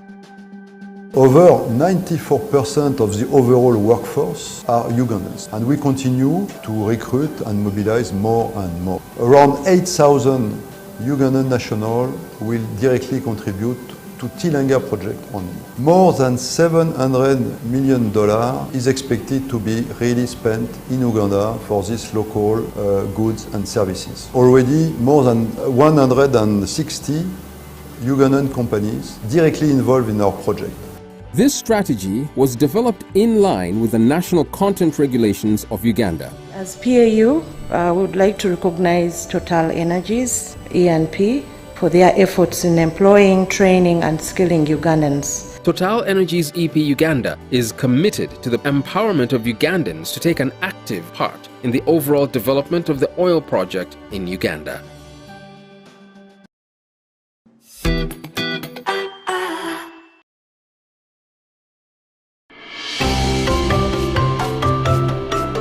In all its operations worldwide, Total Energies considers national content a key component for the success of its operations. Over 94% of the overall workforce are Ugandans, and we continue to recruit and mobilize more and more. Around 8,000 Ugandan nationals will directly contribute to Tilenga project only. More than $700 million is expected to be really spent in Uganda for these local goods and services. Already more than 160 Ugandan companies directly involved in our project. This strategy was developed in line with the national content regulations of Uganda. As PAU, we would like to recognize Total Energies, E&P, for their efforts in employing, training and skilling Ugandans. Total Energies EP Uganda is committed to the empowerment of Ugandans to take an active part in the overall development of the oil project in Uganda.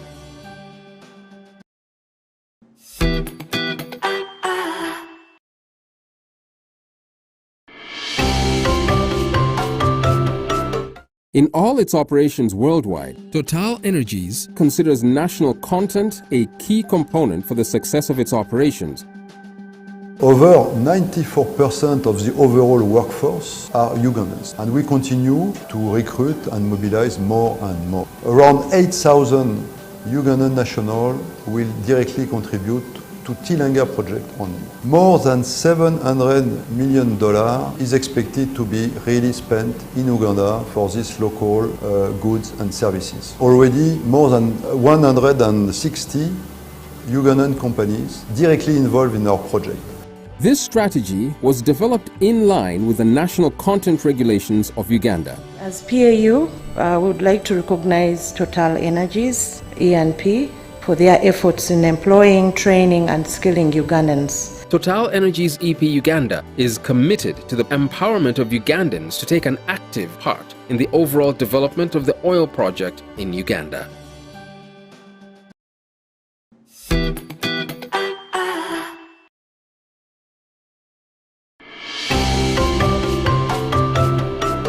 In all its operations worldwide, Total Energies considers national content a key component for the success of its operations.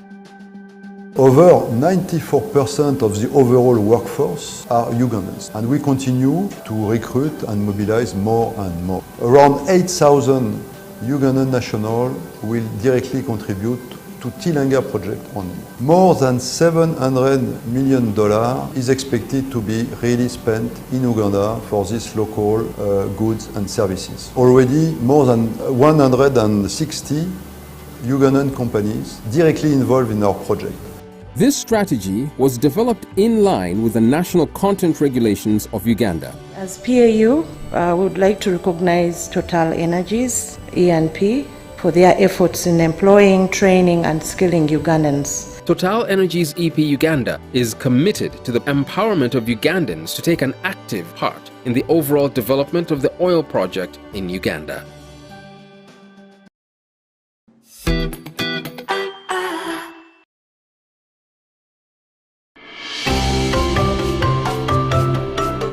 In all its operations worldwide, Total Energies considers national content a key component for the success of its operations. Over 94% of the overall workforce are Ugandans, and we continue to recruit and mobilize more and more. Around 8,000 Ugandan nationals will directly contribute to Tilenga project only. More than $700 million is expected to be really spent. Total Energies has undertaken a number of initiatives aimed at ensuring that Ugandan entities and citizens are adequately equipped to participate in the oil and gas sector. Some of these initiatives include training of heavy goods vehicle drivers. Total Energies contracted Safer Right Way to develop skills for the drivers from Albertine region. They are accommodated, free meals, free transport from here to Kampala. Everything is catered for by Total. We do train ladies as well, and as I talk right now, we have got another team of about 15 ladies in Kampala. People are getting crashes on the way because they don't know what to do. I've got a lot of skills. I know how we should protect one another, the safety of the other road users, which wasn't the case before. And I never expected to really sit in such a truck and drive it. I'm happy and humbled to be part of this group. Total Energies EP Uganda is committed to the empowerment of Ugandans to take an active part in the overall development of the oil project in Uganda.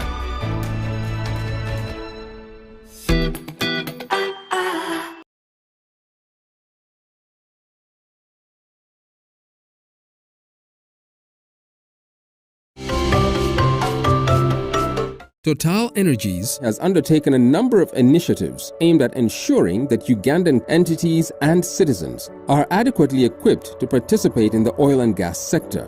We have currently secured contracts with Total Energies and Mark Demott in excess of $3.5 million. Total Energies has assisted us in our capacity building in the bidding process, understanding the national content requirement through various workshops that we have participated in, and also connecting us to potential contractors. So Total provided training, specifically VPSHR, for all our staff who are currently working in the project, and they have also built capacity of our in-house trainers. Total Energies EP Uganda is committed to the empowerment of Ugandans to take an active part in the overall development of the oil project in Uganda.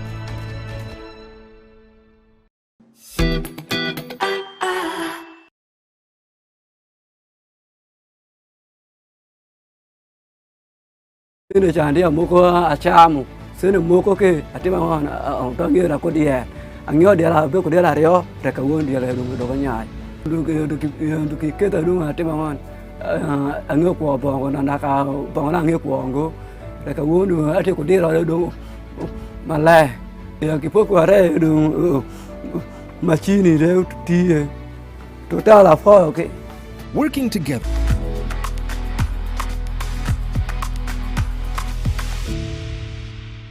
I'm called Kasbat Al-Naitwe. I got two benefits. One, training in mechanics.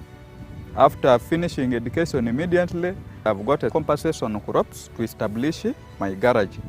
We are repairing vehicles, motorcycles, generators, and we are also providing on-job trainings.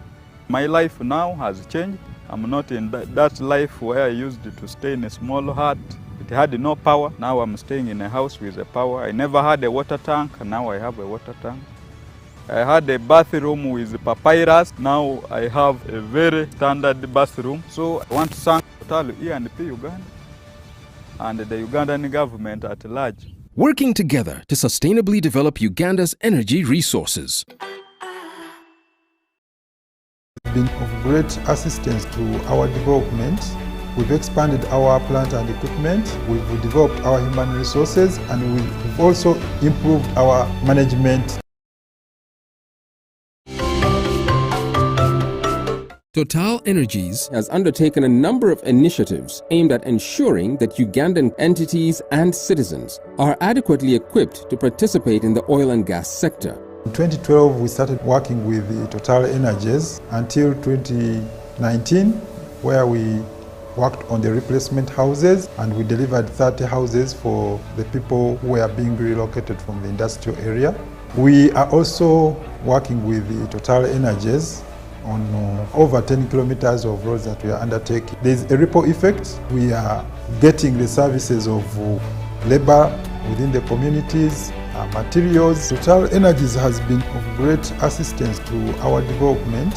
We've expanded our plant and equipment, we've developed our human resources, and we've also improved our management skills. Total Energies EP Uganda is committed to the empowerment of Ugandans to take an active part in the overall development of the oil project in Uganda.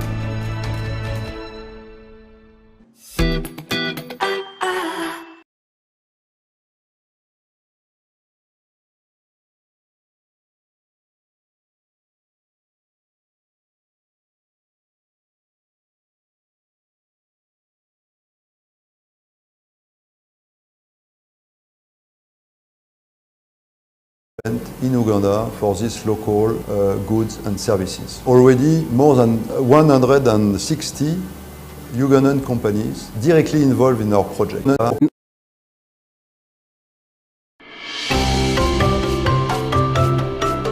In all its operations worldwide, Total Energies considers national content a key component for the success of its operations.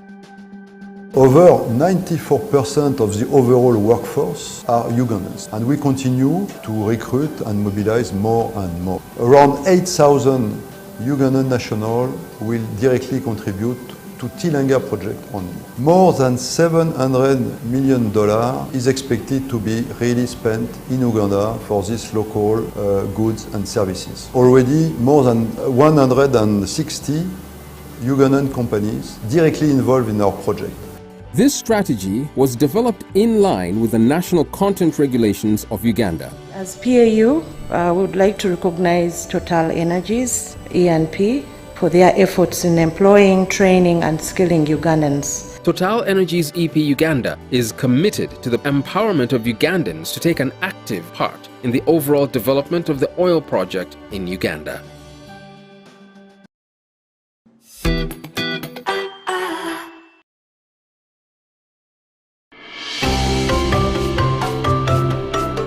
In all its operations worldwide, Total Energies considers national content a key component for the success of its operations. Over 94% of the overall workforce are Ugandans, and we continue to recruit and mobilize more and more. Around 8,000 Ugandan nationals will directly contribute to Tilenga project only. More than $700 million is expected to be really spent in Uganda for these local goods and services. Already more than 160 Ugandan companies directly involved in our project. This strategy was developed in line with the national content regulations of Uganda. As PAU, we would like to recognize Total Energies, E&P, for their efforts in employing, training and skilling Ugandans. Total Energies EP Uganda is committed to the empowerment of Ugandans to take an active part in the overall development of the oil project in Uganda.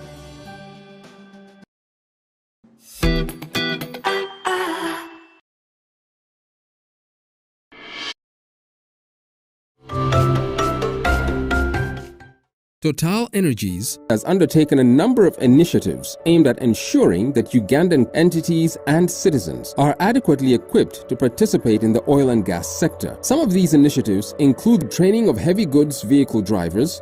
Total Energies contracted Supplier right away to develop skills for the drivers from Albertine region. They are accommodated, free meals, free transport from here to Kampala. Everything is catered for by Total. We do train ladies as well, and as I talk right now, we have got another team of about 15 ladies in Kampala. People are getting crashes on the way because they don't know what to do. I've got a lot of skills. I know how we should protect one another, the safety of the other road users, which wasn't the case before. And I never expected to really sit in such a truck and drive it. I'm happy and humbled to be part of this group. Total Energies EP Uganda is committed to the empowerment of Ugandans to take an active part in the overall development of the oil project in Uganda.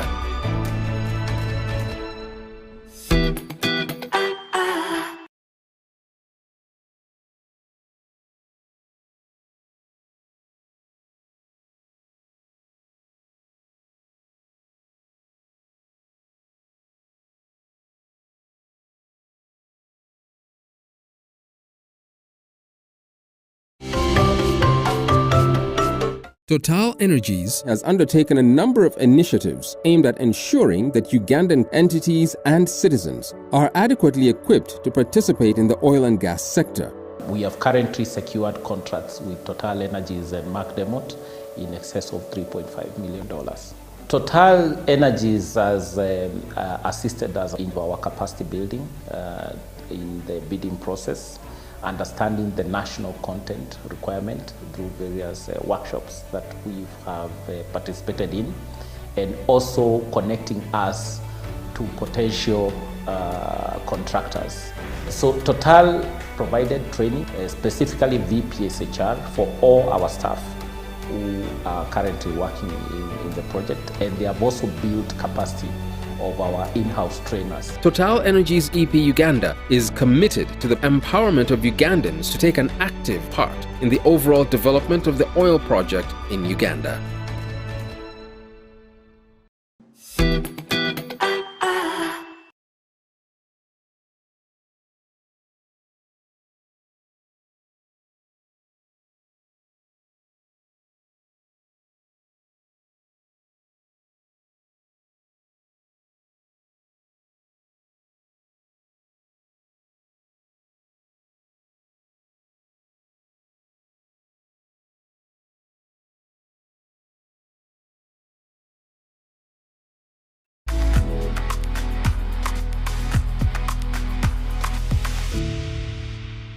I'm Phineas Mungo. The project impacted on a house I've been living in. I was awarded a primary residence. The house was valued with all other assets within there, the land and the other projects and the other items that I had put on that land.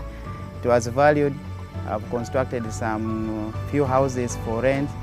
Then I also bought some few animals that I'm keeping now. For me as a person, I opted for driving. There was a driving school called Prestige.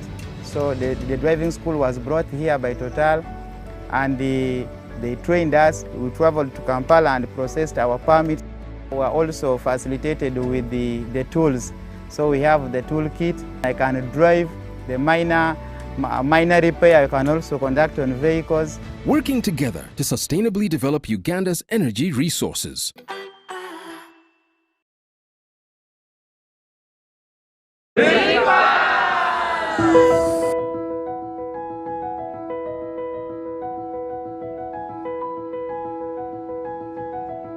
I welcome you to Solid Rock Life and Business and to the closing and certification ceremony of the Total Rig Pass training project. I congratulate you for being the first group of people trained in Rig Pass certificate for Total Energies.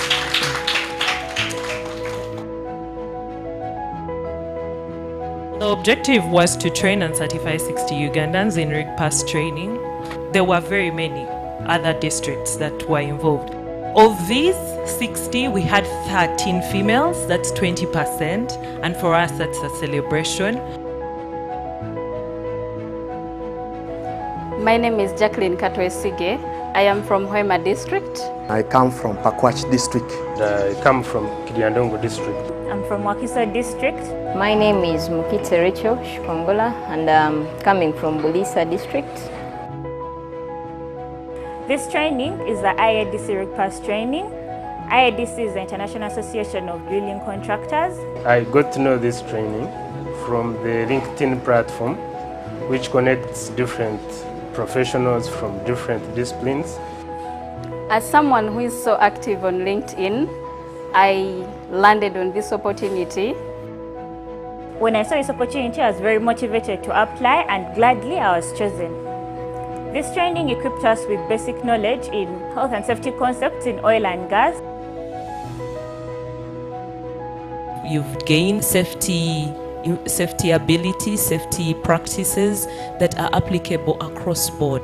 Having that special skill of safety, there's someone who will be watching and it will make you stand out. Safety is not about staying alive at the job. It's about staying alive everywhere. This training will give me a competitive edge over other applicants, being an international certificate. It's going to advance my career on shores and offshores. It was really comprehensive and it was informative. I would like to extend my sincere gratitude to our sponsors, Total Energies, and to our trainers, Solid Rock Life and Business. We are very grateful and we are very ready to work. We are proud of you. Many people wanted to be part of this training. You went ahead, you applied, you were assessed, and you achieved here with us.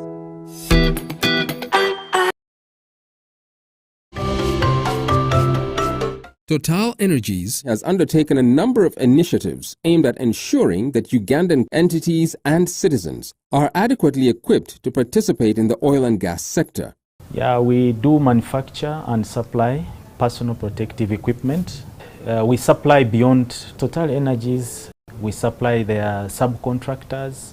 Yeah, we have seen our company transform from a trading company to a manufacturing entity. We are able to set up some of these facilities that we are enjoying right now. And these facilities also are supporting other sub-sectors. So they have no idea what oil and gas is, but the items they are using are a result of oil and gas. Overall, the industry, manufacturers, suppliers, traders will all enjoy. Total Energies EP Uganda is committed to the empowerment of Ugandans to take an active part in the overall development of the oil project in Uganda.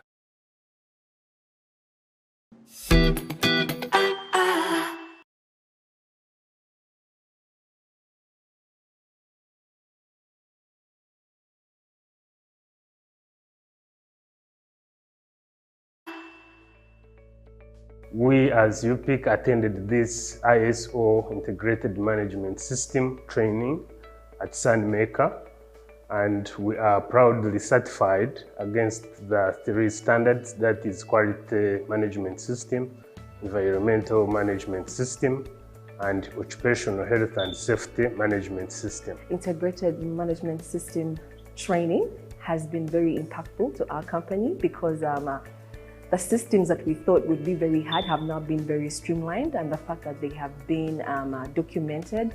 This is a very sustainable method that in case anybody take over me or me to take over any other person above me, they'll be very, very helpful and will definitely help the company to grow further to greater length. The health and safety of our employees, our staff, our workers and other contractors that we work with, it has improved greatly. This training has helped us in a way that we are going to gain more visibility in the oil and gas sector, because with these 3 certifications, now I think even obtaining contracts in the oil and gas, it will be more easier for us than in the previous. These standards have put us in a very competitive momentum to be able to compete, to be able to offer quality services, to be able to be compliant with the environment, and address issues of the staff, occupational health and safety, to deliver as per the expectation with the international standard. Being certified has been like a gold plus to our company, and we appreciate the training.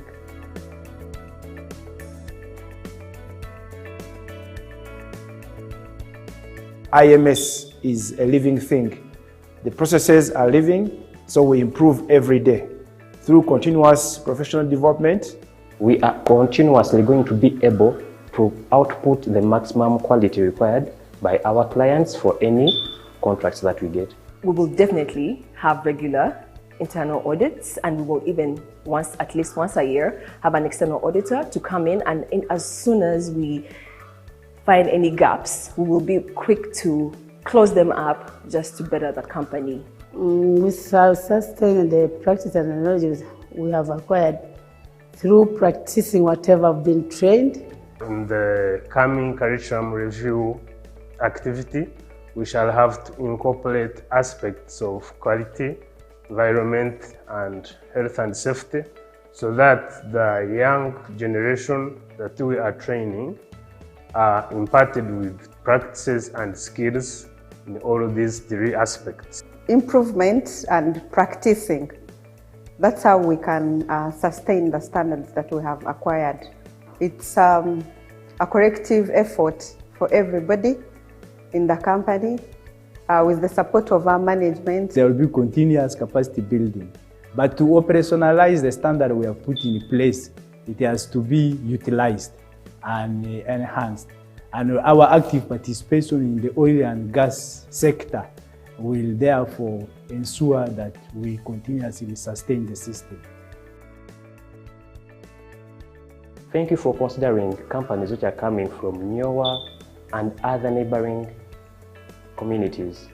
I would like to convey our appreciation to Total Energies for all the support they have rendered to us.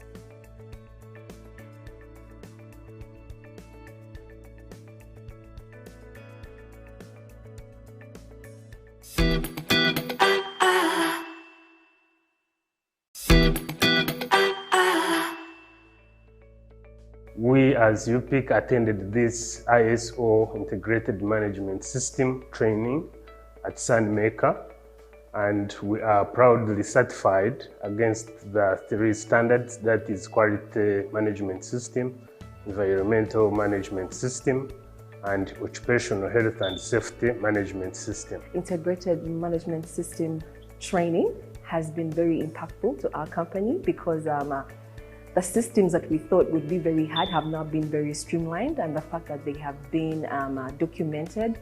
This is a very sustainable method that in case anybody take over me or me to take over any other person above me, they'll be very, very helpful and will definitely help the company to grow further to greater length.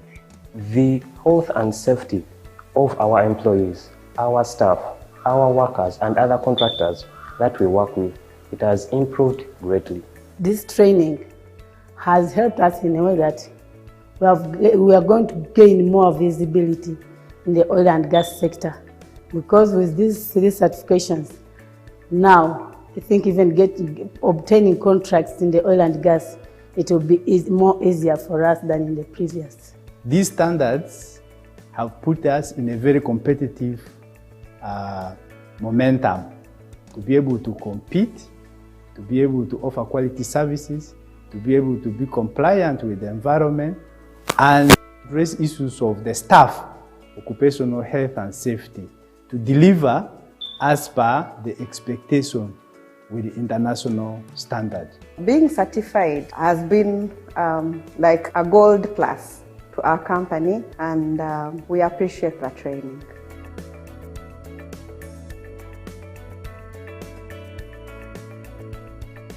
IMS is a living thing. The processes are living, so we improve every day.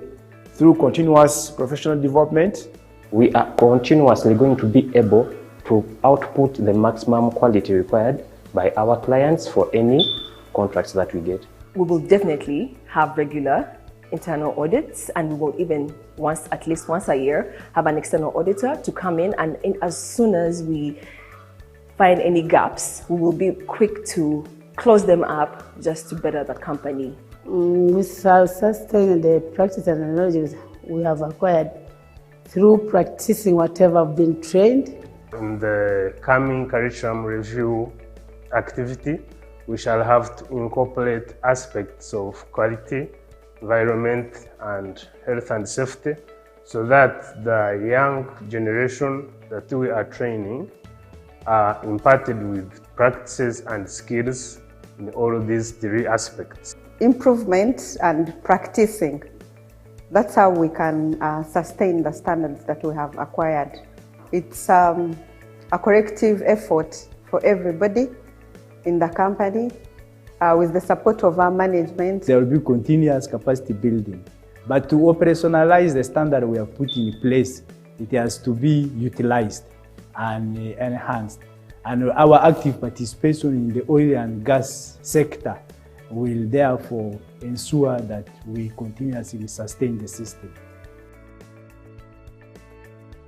Thank you for considering companies which are coming from Nyowa and other neighboring communities. Would like to convey our appreciation to Total Energies for all the support they have rendered to us.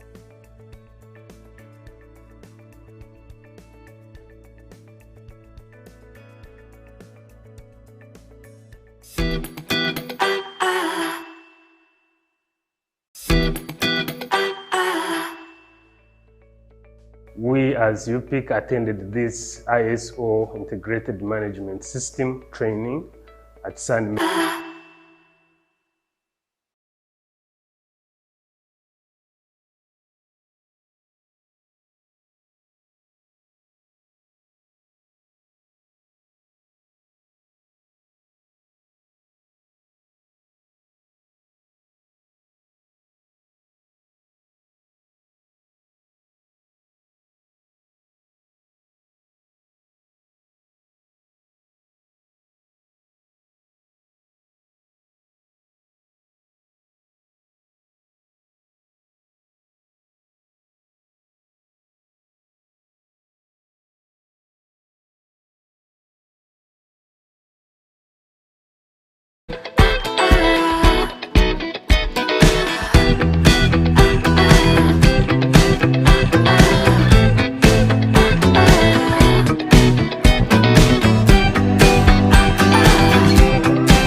supporting. No fault of your own. I think we took time to work, get to know each other. Remember, the assignment is at some point you'll have to introduce your neighbor. And not one that you came with from your company, but one you have got to know or meet for the first time today. If you will allow, we will now get into the next session of our events. And just to check in, I hope we still have the audience online, tuned in and able to follow the events here. And I'm hoping that the audience is also settled in and ready.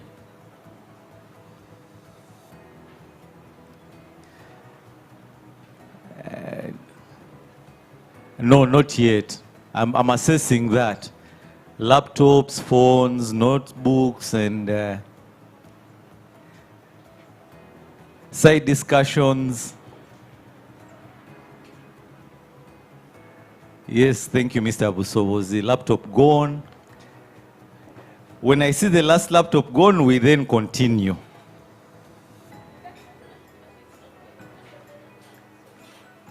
And the last phone, I mean.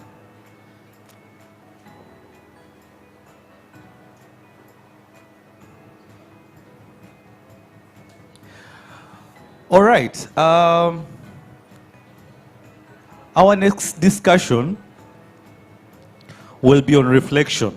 So, up to this point, we have interacted on subjects around where we are with the project, what individually we've done to deliver operational excellence while creating value.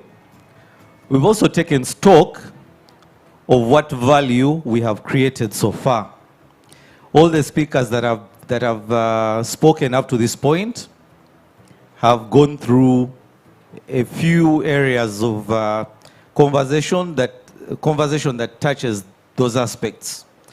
We've also been through a quiz that asks us a couple of questions on challenges, how we can improve, or what we can do better, and also that sought to understand if each one of us knows where to seek help when they need it. What we need to do now is to take reflections. And what reflections? On how we have implemented national content on the Tilenga project so far. The IOC, that is Total Energies, has their perspective. The Tier 1 contractors have their perspective, as well as the subcontractors, the Tier 2s. So we'll take some time during the next phase to just check in with each of those groups of people and understand what the journey we've described up to this point has been like for them so far. And to help us through that discussion, we'll have a panel, and I'll invite them one by one to come up stage. The list I have starts with myself. I've been introduced before. I've also introduced myself. But to support me through this section, we will also have Mr. Kenneth Peter Bintu from the Petroleum Authority of Uganda. He's the Enterprise Development Manager, and we'll be hearing from him as part of the discussion. Welcome, Mr. Bintu. Now the backbenchers alone, you clap for the man, because only the front. Much better. Thank you very much. So that's the authority. And here is the trick. When we asked who do you contact, or sorry, rather, who is responsible for national content, some of the responses were the PAU. So, yes, sir. The next person we think is responsible for national content are contractors. And to represent some of the views of the contractors, we have the contractor from EPSCC, McDermott, and they will be represented by Mr. Brian Kwahun, Principal Sustainability Specialist.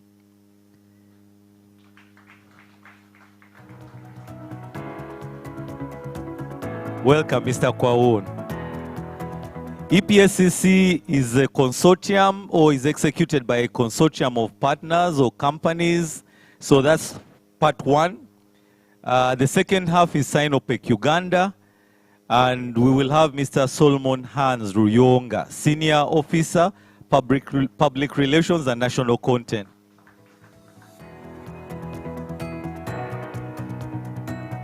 Then we will have Mr. Regan Sivirwa, National Content Officer from Motor Angel. Motor Angel, again, as described earlier in the project updates, responsible for a lot of the enabling infrastructure that is going on currently. Welcome, Mr. Sivirwa.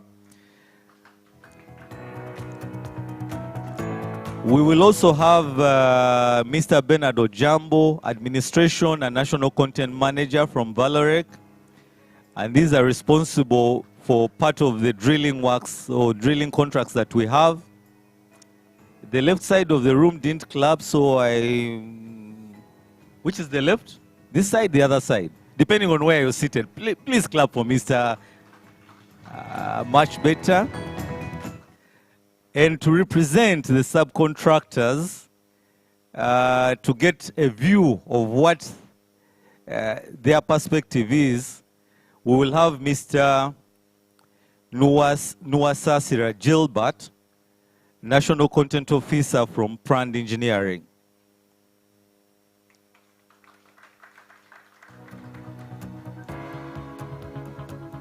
Hey. I know. Aye.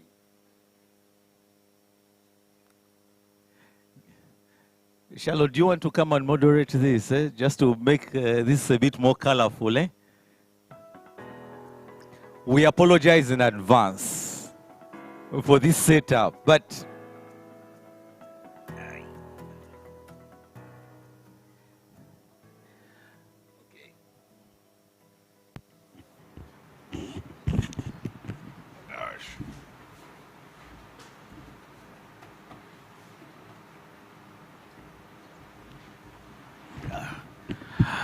okay, sounds much better.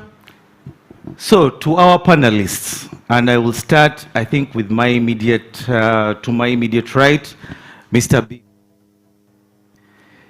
The very simple question is, in the scheme of what we're discussing today, that is the operational excellency and the achievement of, just use the, I don't know if let me try find an angle that works. Operational excellency and creating value in Uganda. I would like to understand from you, what for you have been the key highlights of implementing national content on the Tilenga project from the perspective of the authority?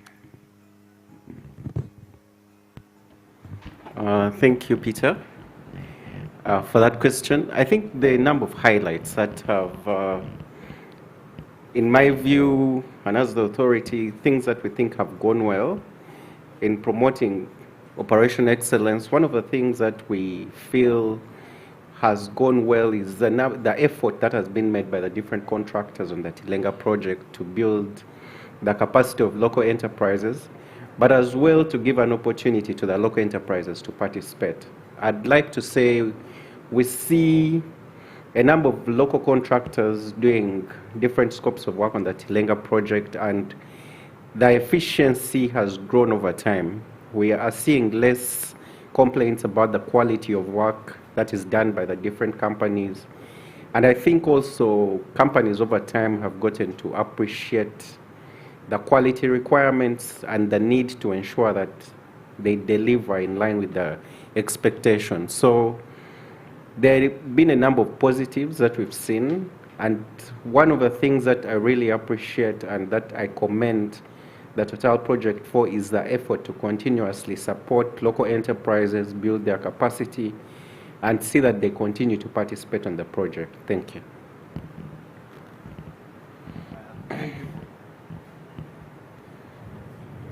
Sorry. Thank you for that response, sir. The next question, I think we carry on with the same question with Brian.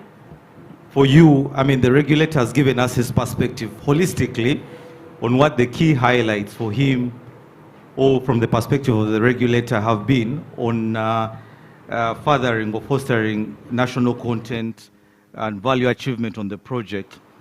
From your perspective as a contractor, what are the things you would be most proud of that you've been able to achieve on the project so far as creating value or national content value is concerned? Thank you, Peter. The key highlights for me as a contractor, first of all, is the amount of participation of the nationals on this project.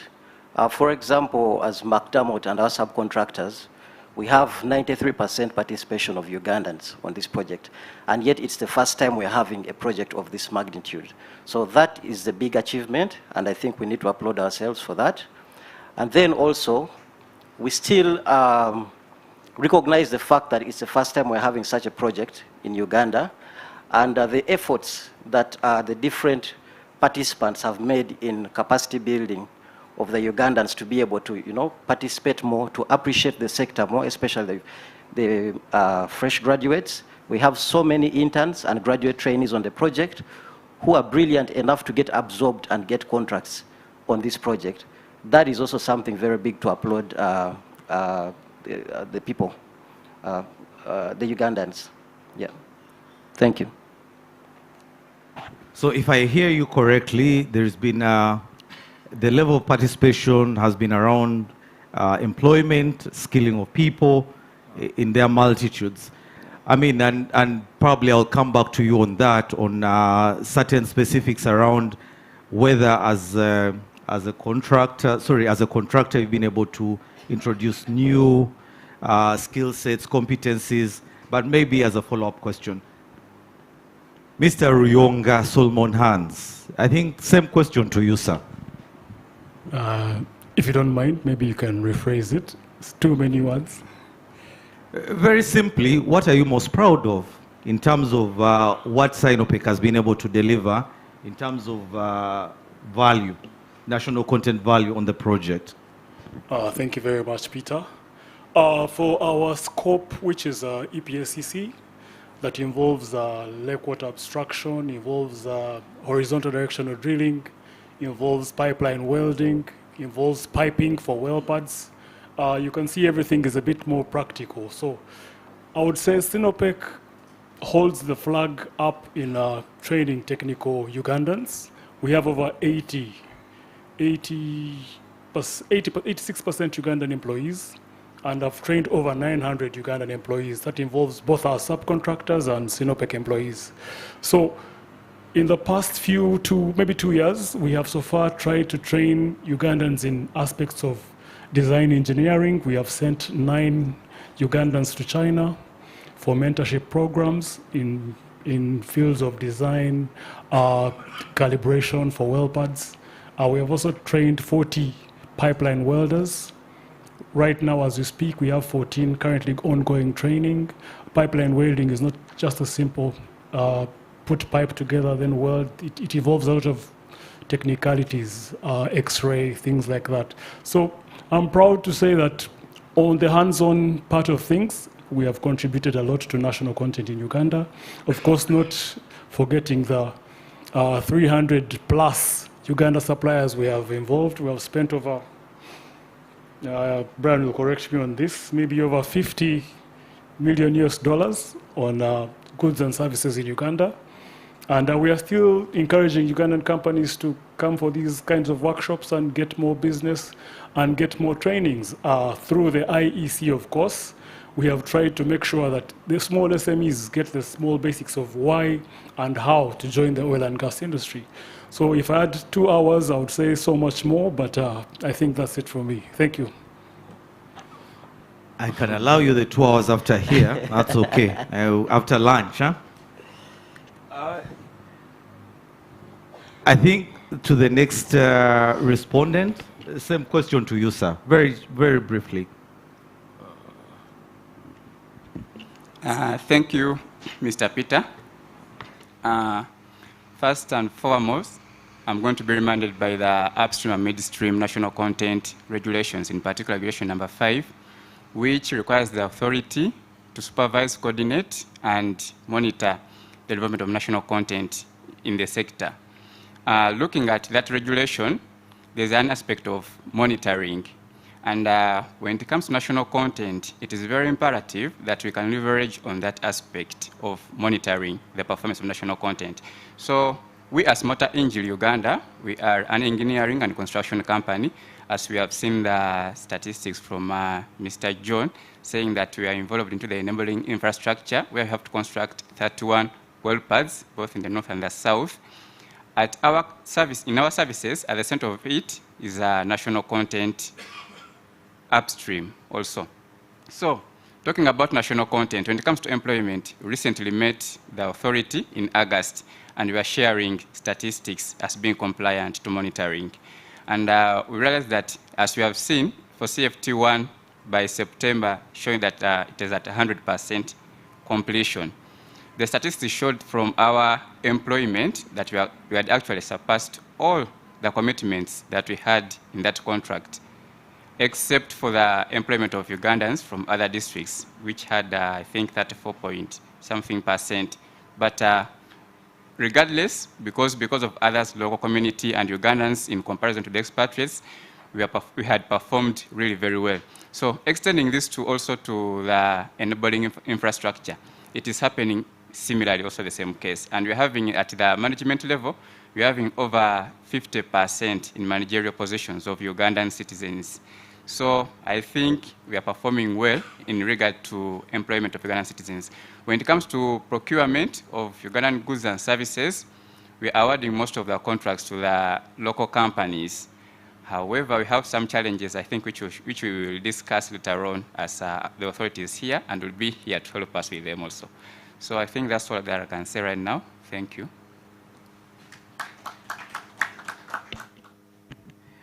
Thank you, sir, for that response. So, from the regulator to the first 3 contractors, I think it's very evident that the area that we are most proud of is employment and skilling. But I like the last submission on use of locally available goods and services, and the fact that there's been a highlight there on it as an area of improvement. So we'll touch on that for sure. Bernard, 2-3 things that you're most proud of as Valorant. Thank you, Peter. I will not differ from my fellow members of the panel here. Number one is when at the onset we had our suppliers, and that is Ugandans, did not quite understand what we refer to as NSD. So I think PAU has done a great job in sensitizing the local entities about NSD, and that now drives me to the element of compliancy, because we cannot deal with any entity that is not registered on NSD. So that has been a very important factor on our end, that when you talk about NSD, then any potential supplier understands the importance of being registered and why we cannot work and deal with them. Also, some companies that initially had resisted or were not interested in registering on NSD, of course, we have also been steadfast and said we will read for you the law. You either register or you don't do business with us. And we are proud to say that at least companies that were not registered but had potential interest, around 10, all of them as we speak have registered on NSD. The other bit has been, when we started this project in terms of employment, we had a lot of support required from the expatriate community. That support has continued to diminish over time. Just in keeping with my colleague from Motor Angel, we had, I think about, when we were starting this project, we had about four members of management out of 7. Today, it is 5 are Ugandans, the other 2 remain expats as well. Also, as Valorec, we are in a sector which they call the OCTG sector, oil country tubular goods. This sector is very new in the region, And we wanted to make sure that Uganda becomes the hub of any person within the region that wanted to pick some of these skills. So what we have done as Valorec is to send some of our staff to what we call the exclusive Academy. Our Center of Excellency is in Abu Dhabi. This year alone, we have set 6. Next week, we are sending 2 of our best managers to attend what we call the Global TMS Convention. They'll be meeting with their colleagues around the world to share notes. As we speak today, our yard is solely operated, managed, and governed by Ugandans. We don't have any expatriate directing, showing, and managing where things must be. No, these are our Ugandans here. I'm also so state that as Valorec, we have been able to convince some Ugandans that were outside this country working in oil and gas sector. On our yard, we have got 2 that were working in UAE, and they are back here in Uganda offering services to the sector here in Uganda. I can say that we are also in touch with our Ugandan counterparts in Russia and in Poland. They are there, and they are willing to come back. Now, thank you, Peter. Thank you, Bernard. And yes, from this submission, I'll still come back to the audience with a few questions and expecting answers. To our last panelist, Bwana Gilbert. Prand, I think, is relatively new on the project, or new on the project relative to the people who have spoken before. Just to understand from you, before the project, did you know about national content? And if the answer is yes, how different has it been for you practicing it on the project? And what has helped you learn and implement the best national content you can as a company? I hope the question is clear.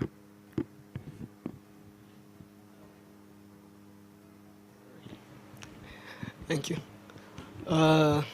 Thank you for the question. Brand has been aware of national content because national content has been mentioned about in the I think in 2016. But to implement it this side, this has been our first time on the project, on the oil project. As brand, we joined the oil company, this oil project in July 2021. However, before that, we have been doing construction, we have been doing telecom, among different engineering services that we have offered all over the nation. So coming onto this project, we were simply doing something that we have been doing back. Construction, all these things that we are running right now. As of now, we are subcontractors to Sinopec and Motor Angel, where we are both here in the south and in the north. In the south, we are working on EPSCC, and in the north, we are working on the well pads, where Motor has subcontracted us to offer services specifically on the well pads. And then Sinopec, we are working here and as well as in the north where we are having the north roads. When it comes to national content, Prand is 100% Ugandan based. Right from the MD to the last person, I think, all general workers are specifically Ugandans. So when it comes to national content, I think with the subcontractors scoring 100% on that. we are prioritizing the Ugandans in all this thing. Whenever we are recruiting, our first priority is Ugandans. To our advantage, everything that we want to be seen on this project is actually coming out through, as we expected, through the Ugandans. We have got skilled people, we have got good engineers, we have got even the casual laborers, the people that are offering services and they come without skill. They show it that they are very good at learning anything, at doing anything that you offer. So as an achievement that we have registered as brand or as subcontractors is we have been able to create jobs right from people from elsewhere in Uganda. We have offered managerial jobs, technical jobs, there are operators, there are drivers, many people in different scopes. Then we have also been able to purchase goods and services. Like I said, brand has basically been Ugandan-based. Even our goods have totally been Ugandan-based. We have purchased goods specifically from Uganda.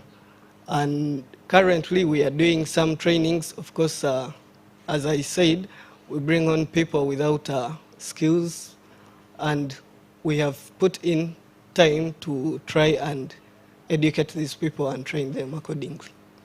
Thank you. All right.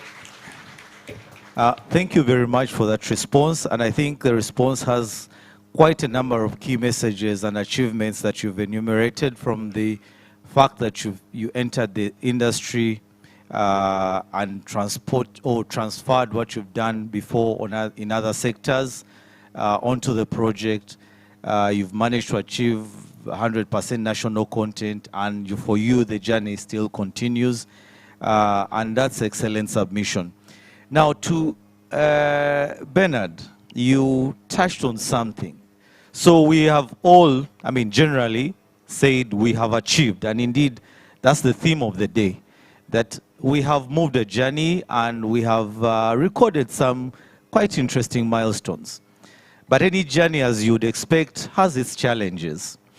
So in us trying to achieve lasting positive impact, we need to acknowledge those challenges as well, to say, yes, we have achieved, but there are still challenges that we need to overcome for us to deliver what will be truly lasting impact. What are those 2-3 key challenges you believe need to be addressed this point forward for us to continually deliver the positive statistics that we've seen, but also make it last? 2-3. Thank you, Peter. Number one, in the area of recruitment, we are really interested in taking on more of the members of the local community. Unfortunately for us, every time we have advertised these roles, you really find few members of the local community qualify for these roles.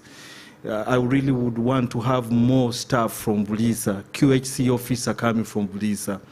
More or less have a forklift operator, technician coming from Bulisa, and less from other regions. Why? It's because I think they need to benefit more from the fact that we have this project taking place here in this soil.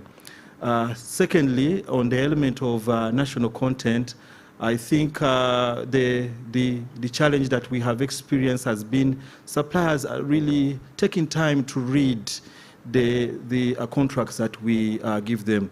Sometimes we are saying, well, the payment terms are 35 days, and most of them will not accept this. Maybe they are used to other sectors, maybe they pay after a week, but before I pay, I also have to be paid first.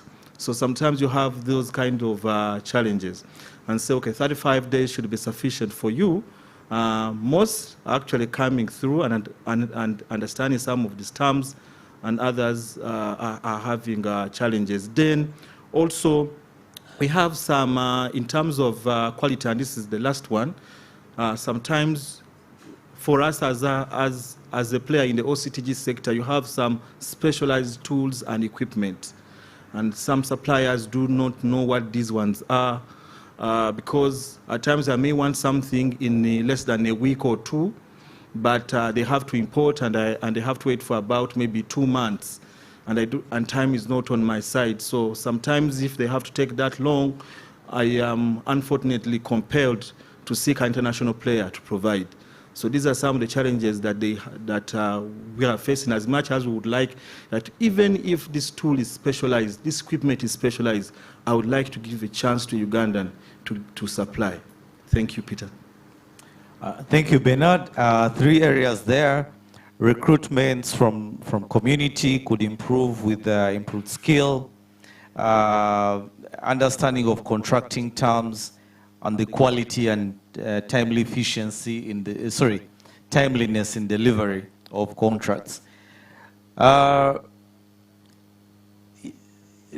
your next neighbor, Mr. Nsibira, are they similar to, do you resonate with what Bernard just shared, or are there additional challenges that need to be addressed if, and I'll zoom in on you a bit, because we had a side chat with your project manager, and the story is we need to be more intentional, we need to create more impact and lasting impact.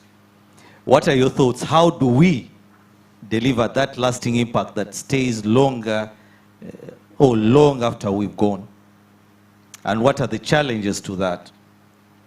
Thank you, Mr. Peter, once again.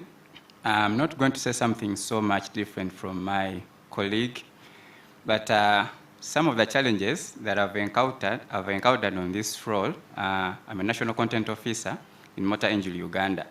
And I think when I just taken up this role, I was being mistaken for a spy by some of the colleagues within the organization. So whenever they ask, what's national content? Like, you're not able to elaborate more about yourself. They feel like, you're a spy. You want to know something to do with the HR department. Now you have gone to the check department. You want to know about trainings. Now you're here in the procurement department. What's your role? I think you're a spy. So some of the challenges I faced, I think internally, was about some key departments did not have the necessary information regarding the national content requirements, that why am I in this place and what's national content. But I think over time, with the support from the management, with my project manager, as you have seen, he has just joined us, but he's an incredible man. I will say that, not because I'm trying to, but indeed, he has. Can we all clap for the incredible man? Yes. So we have been introduced as a team of national content to the different key department heads and management, and we informed them the national content requirements. And in turn, it has helped us to achieve, or data acquisition process has been seamless in such a way that you get the data in the required time and you do the reporting. Another thing about recruitment also, maybe I think about the succession plans. In an event that the company uses both Ugandan citizens and the expatriates, I think there need to be a very rigorous succession plan. What I mean is that, for instance, we have a quality manager who is an expatriate, and he has been in this position in the project for over 2 years. I think that there should be a very visible and intentional plan whereby a Ugandan can learn, like maybe the supervisor, can learn from the management how to handle these tasks. And we are trying that, and we are seeing that in Motor Angel. At the moment, I'm speaking that because I'm using the quality manager. Right now, he's a Ugandan. We're also having an administrative manager who is a Ugandan, whereby initially, before, it was an expatriate in that position. So another challenge that I realize now, it is external. Like I talked in the beginning, that we're having some challenges that we face concerning the issue of registration on the National Supplier Database. Usually we have to do quarterly tender workshops within the community for the to meet the compliance on the capacity building and technology transfer. So you find that people within the community, when you talk about national supplier database, they feel like this process is stringent. And they feel like all these requirements that come in, they cannot manage them. Talk about the legal status. Some business or local suppliers, they're not conversant with, when you talk about the status of incorporation, talk about, okay, many. So they feel like maybe this process, it should be easy for them. Because some, they don't have all this information regarding the tax compliance and stuff, they don't have it. So recently when we met PAO, it said that the process is now seamless. In an event that if it is a company, it has different registration process. When it's an individual, maybe you need a police clearance and a national ID, you can get registered.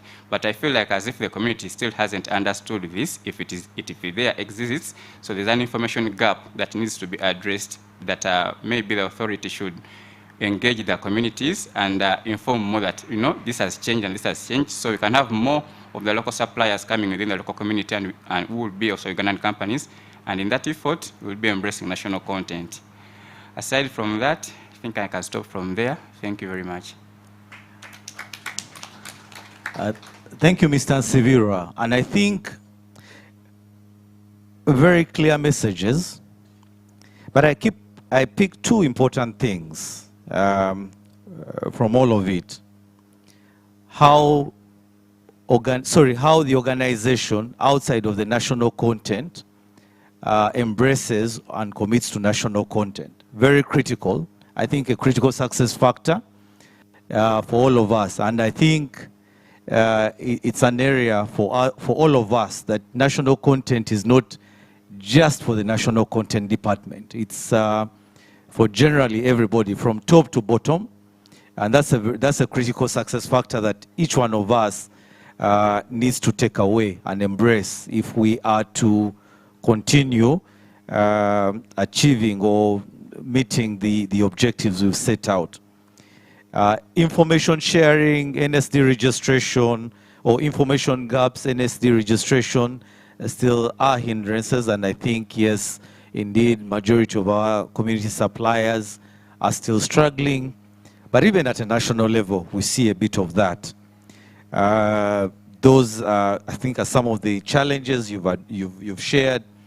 Solomon, it won't be any different for you. What do you believe?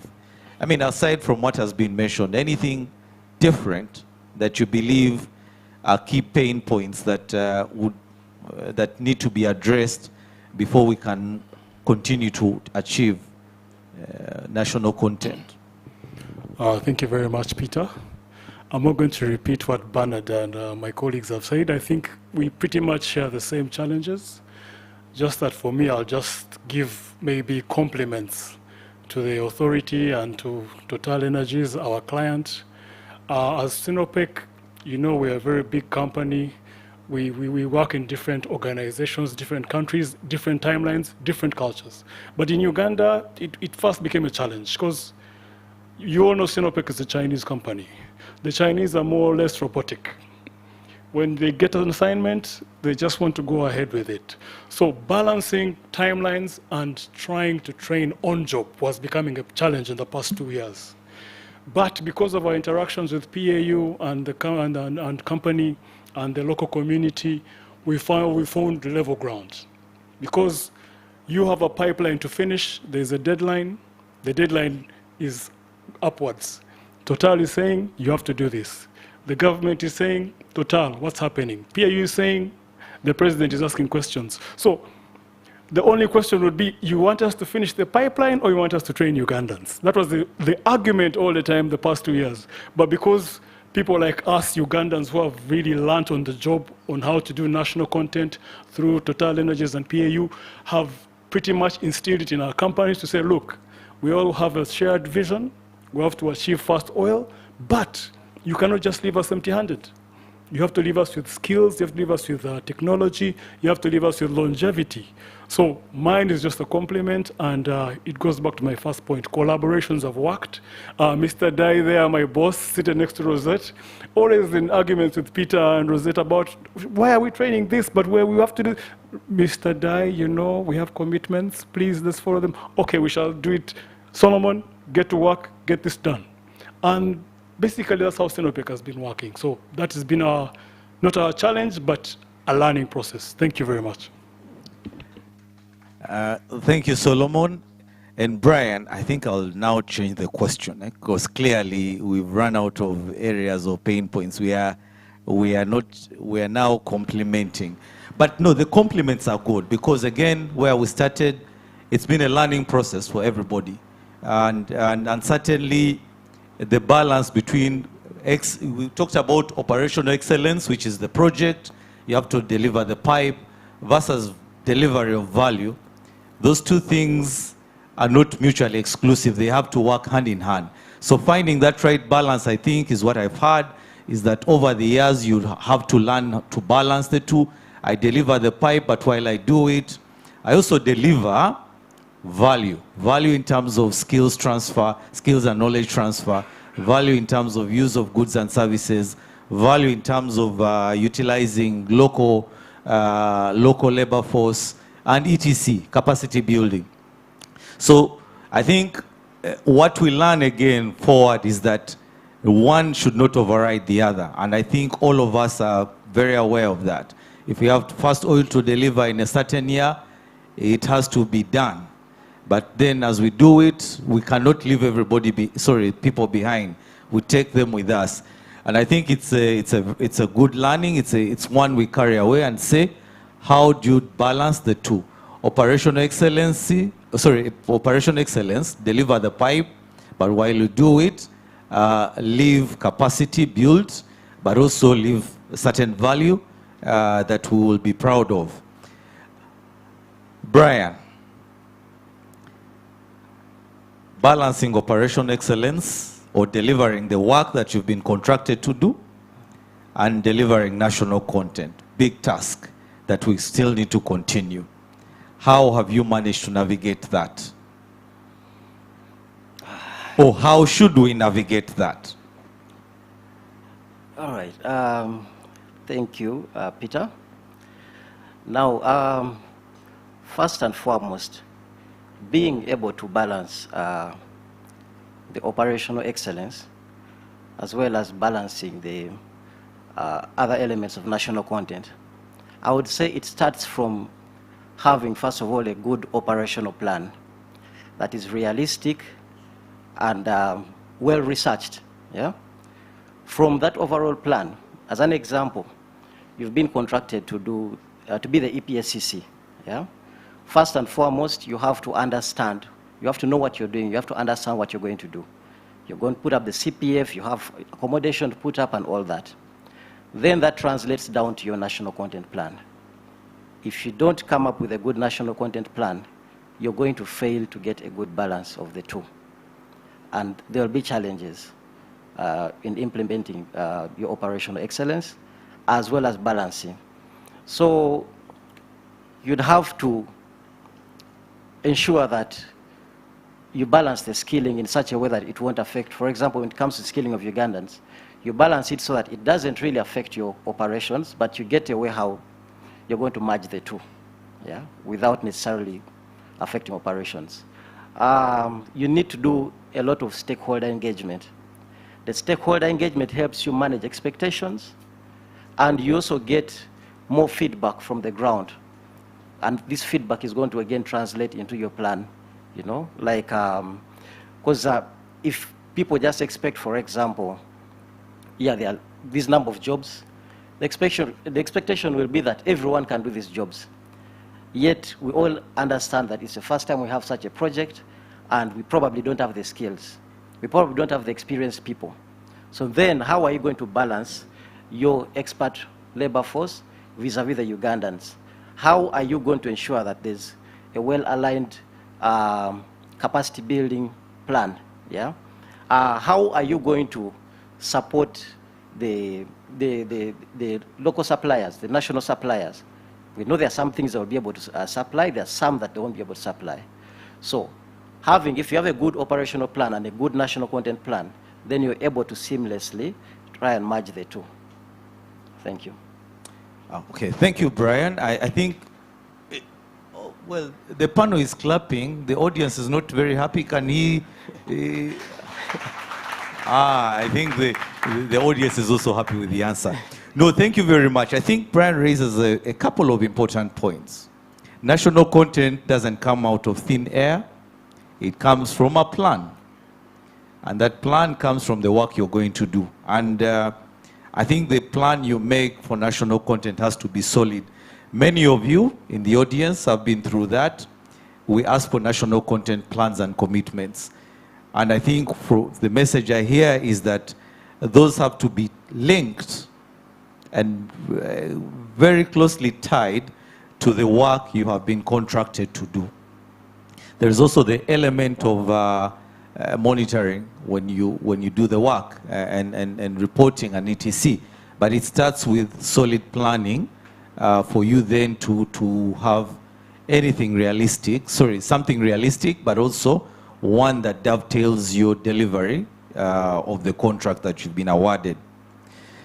Mr. Regulator, the challenges you've had, NSD, lack of internal alignment on national content. There is a national content team that is considered a spy. Brian talked about national content, a good national content plan. I suspect the challenge there becomes we get national content plans that are not realistic or that are not tied to the scope we've been contracted to do. Lack of domestic or national community capacity, etc. I think the team has enumerated some of the pain points that could potentially hinder us from even achieving more. From your perspective as the regulator, one, I will allow you the opportunity to share with us what you do believe are top 5 or top 3 to 5 challenges that potentially could stop us from achieving even more or positive impact, but also what you believe are the quick solutions that we can deploy to fix some of the challenges that you will have enumerated, but also what the team or the panel has shared. Thanks. Thank you, Peter. In regards to some of the top challenges that we've seen from the different interactions we've had with the companies, as well as from the sheer number of complaints that come through for the regulator to intervene, I think some of the key in regards to, I'll start with the enterprise side, where we have disputes in regards to the contract and payment terms, where we've seen a number of scenarios where some parties fail to agree on certain payment terms. Sometimes we've noted that at times the contractors, at the point of signing the agreement, they're very happy they've gotten a contract, they don't read the fine print. So usually when it gets into execution, then they realize some of the terms were not probably very favorable for them. And then now they cannot be able to deliver what they promised they would be able to deliver. So contract terms as well as payment terms, these are areas that probably need to be discussed more. Then another key element which is has come up a lot more often of recent has been around remuneration and working conditions. So of course the oil and gas sector is considered one of the probably the best places to work in terms of remuneration and how in terms of capacity building. However, there are certain companies where staff feel they do not get the oil and gas experience. So you have employees who feel they are paid way below the market average for the similar role in the oil and gas sector. And this is also a challenge that impacts work. Then in regards to We've also seen many companies at the time of contracting or bidding for work, you develop a national content plan, but it's for purposes of acquiring business. You want to score as highly as possible so that you get the business. And then when it comes to implementing that national content plan, then you feel it is a budgetary constraint for you. You feel if you implement national content, then the project suffers. Then we've also had a few challenges around succession planning, where we see sometimes it could be that some of the expatriates feel either the knowledge transfer between the expatriates and the understudies is very minimal. In some cases, you find there's almost no knowledge transfer between the expatriates as well as the people who are supposed to understudy them. Now, what are some of the things that we could do differently? First things first, national content and the project implementation, these are supposed to be complementary. National content is an enabler. And I'll speak a bit to the 5 key elements around national content. When we empower through capacity building, we skill our staff, they become better at what they do. They are able to deliver more efficiently, better quality output, save you time on your project. So you find, because of national content and your deliberate efforts to skill your staff, they become better. So you perform your projects much faster. When it comes to enterprise development, where you try to develop your supplier networks, you'll have more competent suppliers available to you. So you'll find that the time, for example, the turnaround time for delivery of your products, the right quality, the delivery of your different projects that have been subcontracted is good quality. So you will still get a benefit because you're implementing national content. When you ensure that there's technology transfer to your different suppliers, it helps to align the kind of technology you use to that is being used by your different suppliers. So you'll have seamless communication. It even becomes easier for you to communicate your needs and probably improve the faster planning. I've had a challenge around where you have to prioritize a foreign farm because the turnaround time of delivery for a local farm may be 2 months while you're looking at 2 weeks. But if you have built the capacity of these enterprises, they have better supply chain management, then they can be able to deliver to your expectation and probably at much better cost. Then when we look at the succession planning element, many expatriates are not very fond of hearing about succession planning. But when we look at it from a company perspective, if after some time, for example, one of your top expatriates gets a job offer somewhere else and they have to leave, the time it will take you to mobilize another expatriate might be longer than if you had someone who has been understudying and can be able to step in and do this role. When you have quality staff that have been built, whose capacity has been built and they can be able to stand into these positions, you have less pressure on the expatriates because they have a quality support network.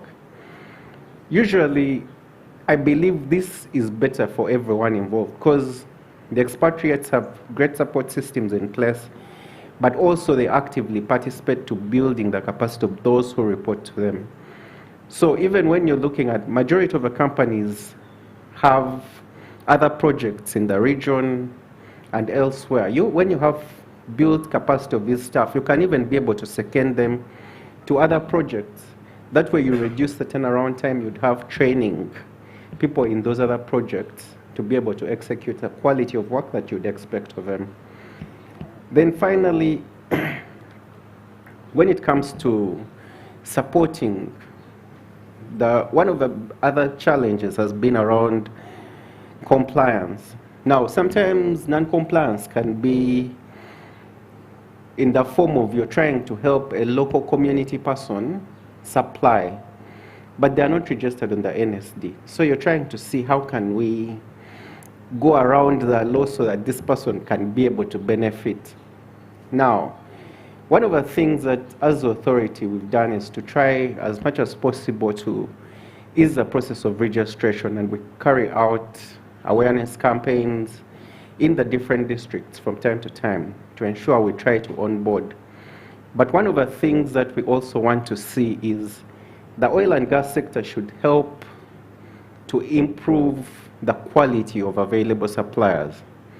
So when one of the key requirements that we require for a company to register on the supplier database is they have to be registered, they have to be tax compliant, they have to be able to do social security for their staff. Now, these are sort of like the minimum best practices for an enterprise. So one of the things that we would like to see more of is more local enterprises being able to meet those requirements. So what I call a request to the different contractors, when you have people who would like to supply, but they don't meet these requirements, let's support them so that they can be able to register, they become tax compliant, they be able to remit social security for their staff, so that as a whole, even after the projects, we leave behind enterprises that are of good quality and can outlive the oil and gas sector and even scale and grow beyond the sector. Thank you so much. Thank you, Peter. I think another round of applause. It was a trick that his submission is nearly the last. You've taken notes. Luckily for us in this room, we are all responsible for a lot of the things he said. Nobody, okay, we could be looking for contracts, but we have existing contracts that we're executing. A lot of the things that have been said up here in form of bottlenecks or challenges in terms of, or in form of solutions, are things that we can very quickly adapt and apply in our own situations.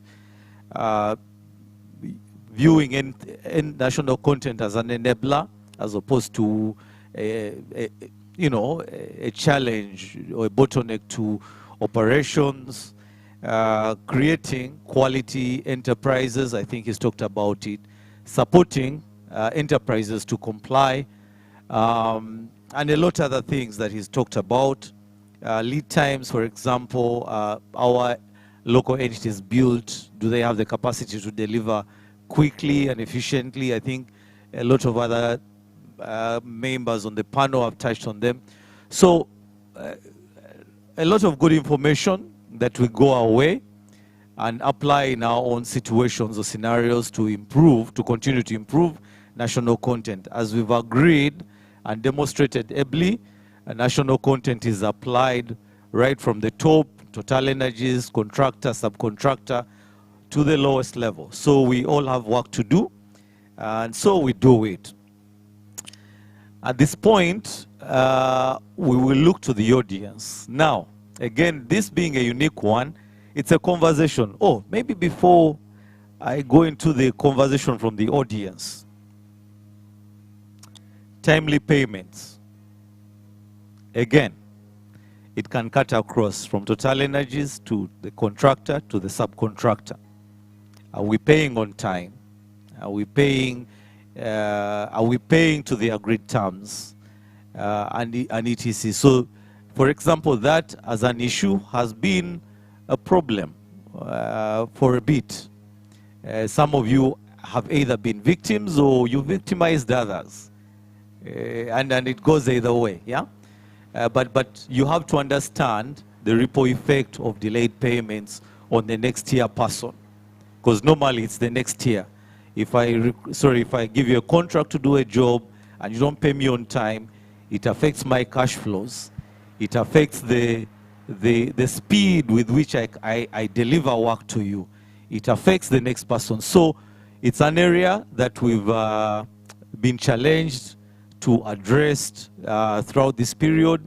And I think it's an area that we all need to focus on, because We can't build the capacity if cash flows are constrained, if people who do the work for us are not paid on time and to the terms that have been agreed. Again, collectively in this room, the message is very clear.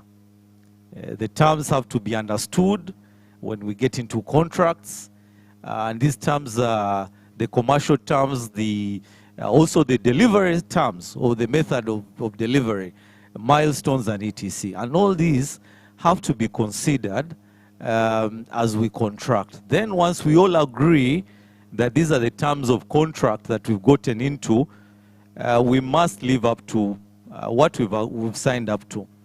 If you've signed up to deliver work, then you do the work to the specs that have been agreed, to the milestones that you've agreed. If you've agreed to pay someone after they've delivered a milestone, it's naturally only fair that you do that. I thought we needed to emphasize that because of, again, the issues we faced over the time. Now to the audience, I think to you, questions, supplements will be welcome. We'll take a couple of them or so. Again, in the interest of time, we would like to hear from you. What is challenging you? What are the solutions to some of the challenges that have been raised? What questions do you have for the regulator or for any of the panelists up here? We will take 5 or so, and then we move on to the next agenda item. Thank you. Okay, we have hands up already. Mics around? Thank you.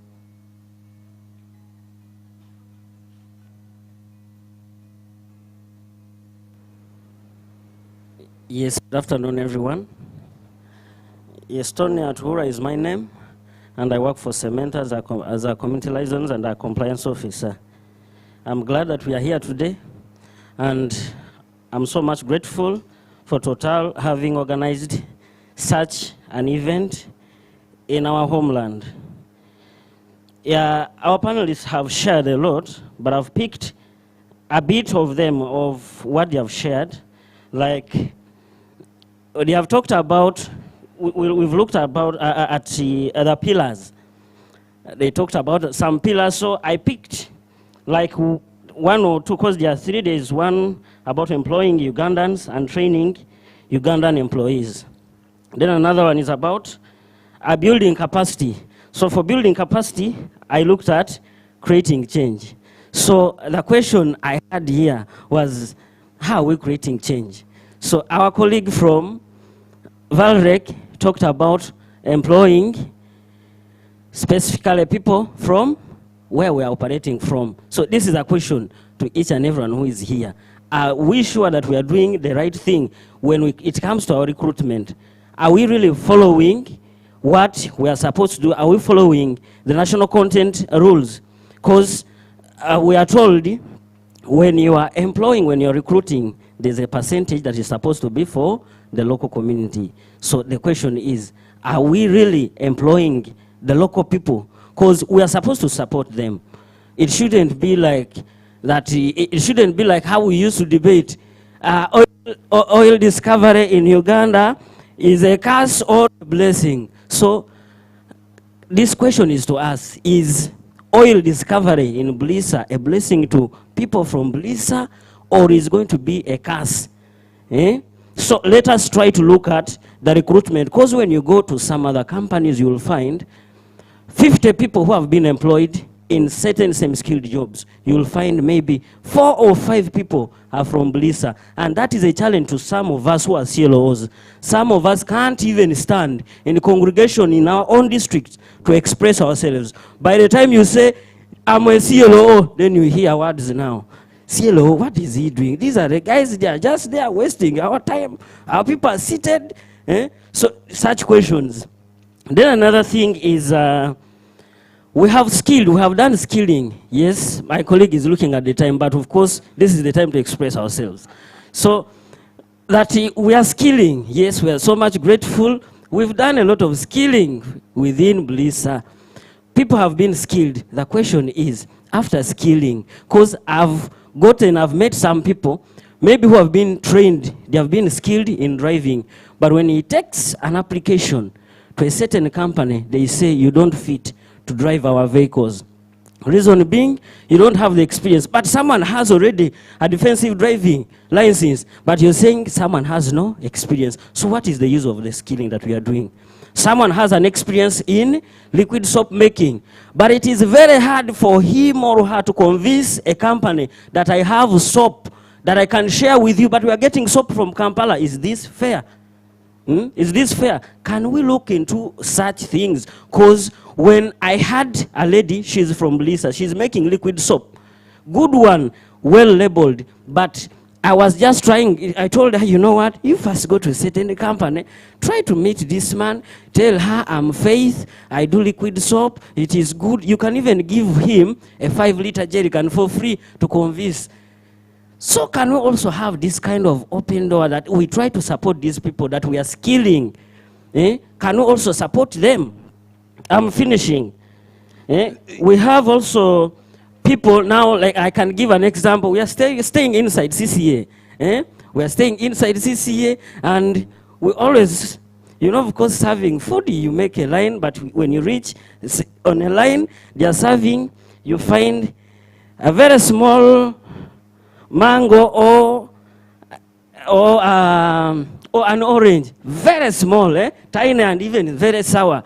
Yet we have very sweet mangoes and oranges within Blissa. So how are we supporting these people? You will not convince me you're giving me the best orange, which is very tiny, like an egg. When I've moved around, I've found a couple of people with such fruits that are good. So can we also try to follow national content? As we are saying, let it be national content, let us follow the right trend of national content. Thank you. I remain Tona Tura, Cementas Uganda Limited. So, I am sure the panelists will take on a few of those questions. But what is most important with this audience is that everything you have said we must do.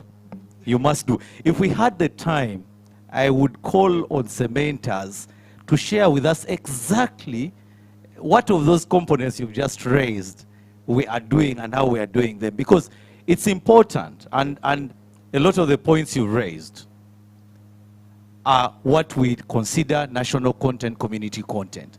But it's important for us to understand that we, including cementers, who is our contractor, must deliver these things.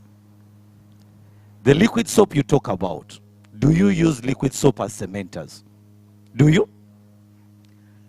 Have you engaged that contractor, or have you engaged your people to say, can we use this liquid soap? It's not a debate. It's for us to understand each other and say, everything you say we must do, fairly accurate we must do. But who must do? Total, remember where we started. Total must do, the contractor must do, the subcontractor must do. So I call upon you to carry those things back to management and say, for us to deliver impactful national content, these are some of the things. We will compare notes again, but I believe some of the things you've touched on, for example, utilization of community content produce. McDermott is doing a very good job about it. They'll tell you their story. We have MSL here, buying very good watermelon, buying very good oranges, and the like. So it's already happening. We can shed a bit of light there. For skilling, cementers does have trucks, correct? These trucks are manned by drivers. Surely, when you leave this room, it's important that these guys who are skilled actually get work. Be the first place to start, and we will then go to the likes of who else has logistics operations on our contract. Pedro, my friend, newfound friend here, will come to you and say, this is the list. But I think I'm laboring this point to say that's exactly why we're here. The national content is not Total Energies alone, it's not PAU alone, it's a collective for all of us. Thank you very much. To the next person. And please don't be shy. You say everything we must be doing right. Thank you. Thank you, Peter. My name is Alex. I think mine goes to the panel. Alex from, sorry, mention name and company. Yes, Alex from CFL Toyota. Yes. So I like what Bernard from Varorek did mention in terms of the local content and the team which is on ground that they had. But my question to the panel, I see Valorec, I see McDermott, I see Sinopec, Chinese company, I see European companies here and French companies, which I believe they've got their own attributes in terms of what type of talent they want. And I think one of the panelists spoke about it in terms of the skilled labor. Now, and I think, Peter, you've also mentioned about either it's national content or community content. Now, my question to the team is, holistically, do you look at this as a success story, or we're still on that phase of piecemeal? And why do I say this? Do we have the macroeconomics in terms of, yes, if I'm a local guy from Bulisa here, have I been employed? Have I been able to get money in my pocket? The small indicators, the small KPIs that really would make me and my family say, you know what? The Tilenga project has been a success story. Or we are still at that level where we're saying we're still limping, but we're not yet there. I thank you all.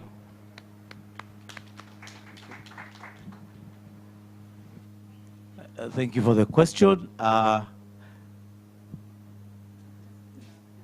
Ladies with the mic, how many mics do we have moving? There is one here. Okay, yes, please, go ahead. Okay, thank you very much. Name, company? Peter. My name is Frank Elvis Gario, Zipeb Uganda, Company Limited. And I'm so grateful. Please, you would allow me to digress just a little.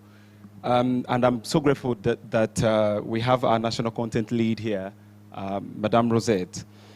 So for me, one of the things, I'm not going to lie that national content, looking at the theme, enhancing national content on the Tilenga project for the operational excellence while creating value in Uganda. And we have limited it to a few stakeholders, individuals, and then we are talking about suppliers, and we forget about the monkeys, we forget about the lions, we forget about the forest, we forget about the water. And I believe that this is a pillar that can also be added. This is my first time in Hoima, and I was looking at the roads. I was looking at the water, what you mentioned here, the HDD program, drilling underneath the Nile, so that our water is still pure and is not polluted. All that is national content. Reducing the oil pads from 31 to 29, all that is national content, so that we do not interfere with nature. And I believe that we have narrowed down to individual. What is someone who's growing mangoes getting out of the oil and gas? And you forget that they've made a road that even if someone is selling goats, they are going to use the same road to transport the goats from Hoima all the way to Kampala. Someone is not connected directly to oil and gas, but they are utilizing these very beautiful facilities that have been brought about by oil and gas. This is a supplement, please, into our community, and all that is national content. When you look at the CSR, the corporate social responsibility, all these things didn't appear when we were doing just coffee and cotton and tea. Are we together? Okay, I hope we are together. Then we look at the capacity building, and these are transferable skills. We had welders who didn't know how to weld underwater. We didn't have all these things. And now I believe that we are narrowing it down to things that are very, low tone or low key, like community politics. And we have failed to look at the national beauty of oil and gas, that our children are now not going to debate that water is better than fire, mother is better than father. They are going to go into deeper international debate.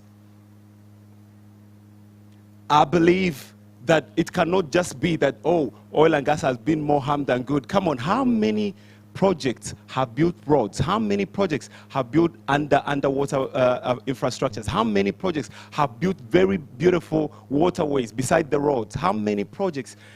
I mean, let's look at it in general. And I'm so thankful. I believe, Madame Rosette, this is one of the pillars that we can add into national content to let people know that you may not all work in Valoric. You may not all work for ZPEB or Total Energies, but you're benefiting from whatever they are bringing on the table. Thank you very much. Thank you for the supplement. I will allow Madame Rosette, you've been mentioned specifically throughout that submission, to supplement or add. Will not add or distract, sorry, remove. Sheila, we have?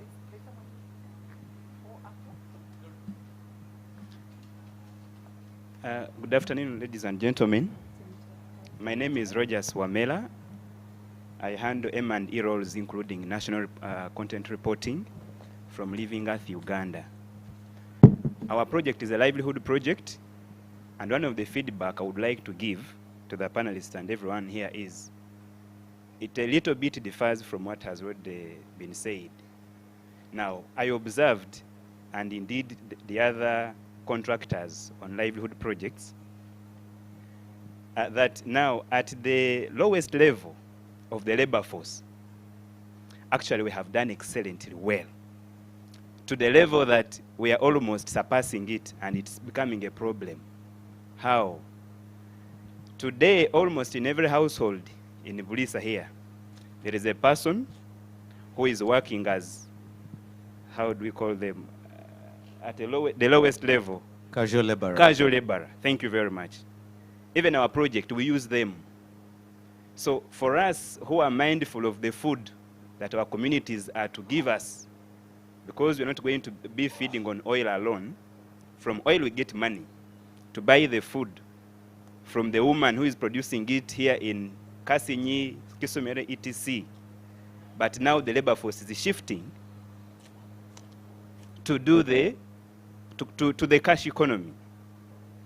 Now, we are having challenges in the production and the productivity of crops, trees, livestock, etc. People are literally not there. They are into money-paying jobs.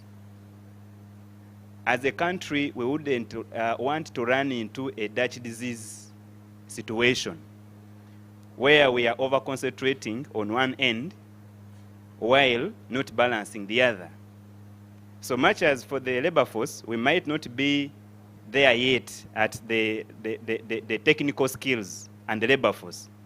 But down here, the casual laborers and what, we are almost full. For us who use them, to all companies that use the casual laborers, you may agree with me that there are many people who are working with us, the contractors and subcontractors, but at home, almost there is no one left to attend to the gardens. So we have to blend and ensure that, yes, oil and gas thrives, but also we have food. In the country, Uganda, where we have, in a region where there is the leading economic activity, I'll give an example of Busoga sub-region, where there is sugarcane growing, the highest paying economic activity. We have the highest rate of malnutrition in that very side.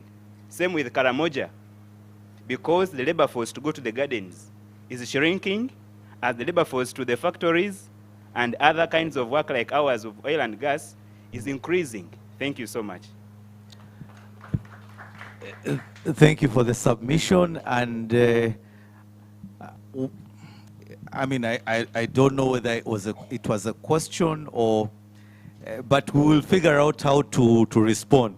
Because clearly, like I said, this audience becomes difficult. You don't know whether you're asking yourself the question or to the panelists here, unless, but we can exclude, and the regulator, you know, is on his own. The rest of us are this side.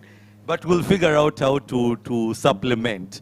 I think in the interest of time, and we are actually running out of time, we are going to have one last question, unless I get an indication from the organizers that I still have more time, which I suspect they don't.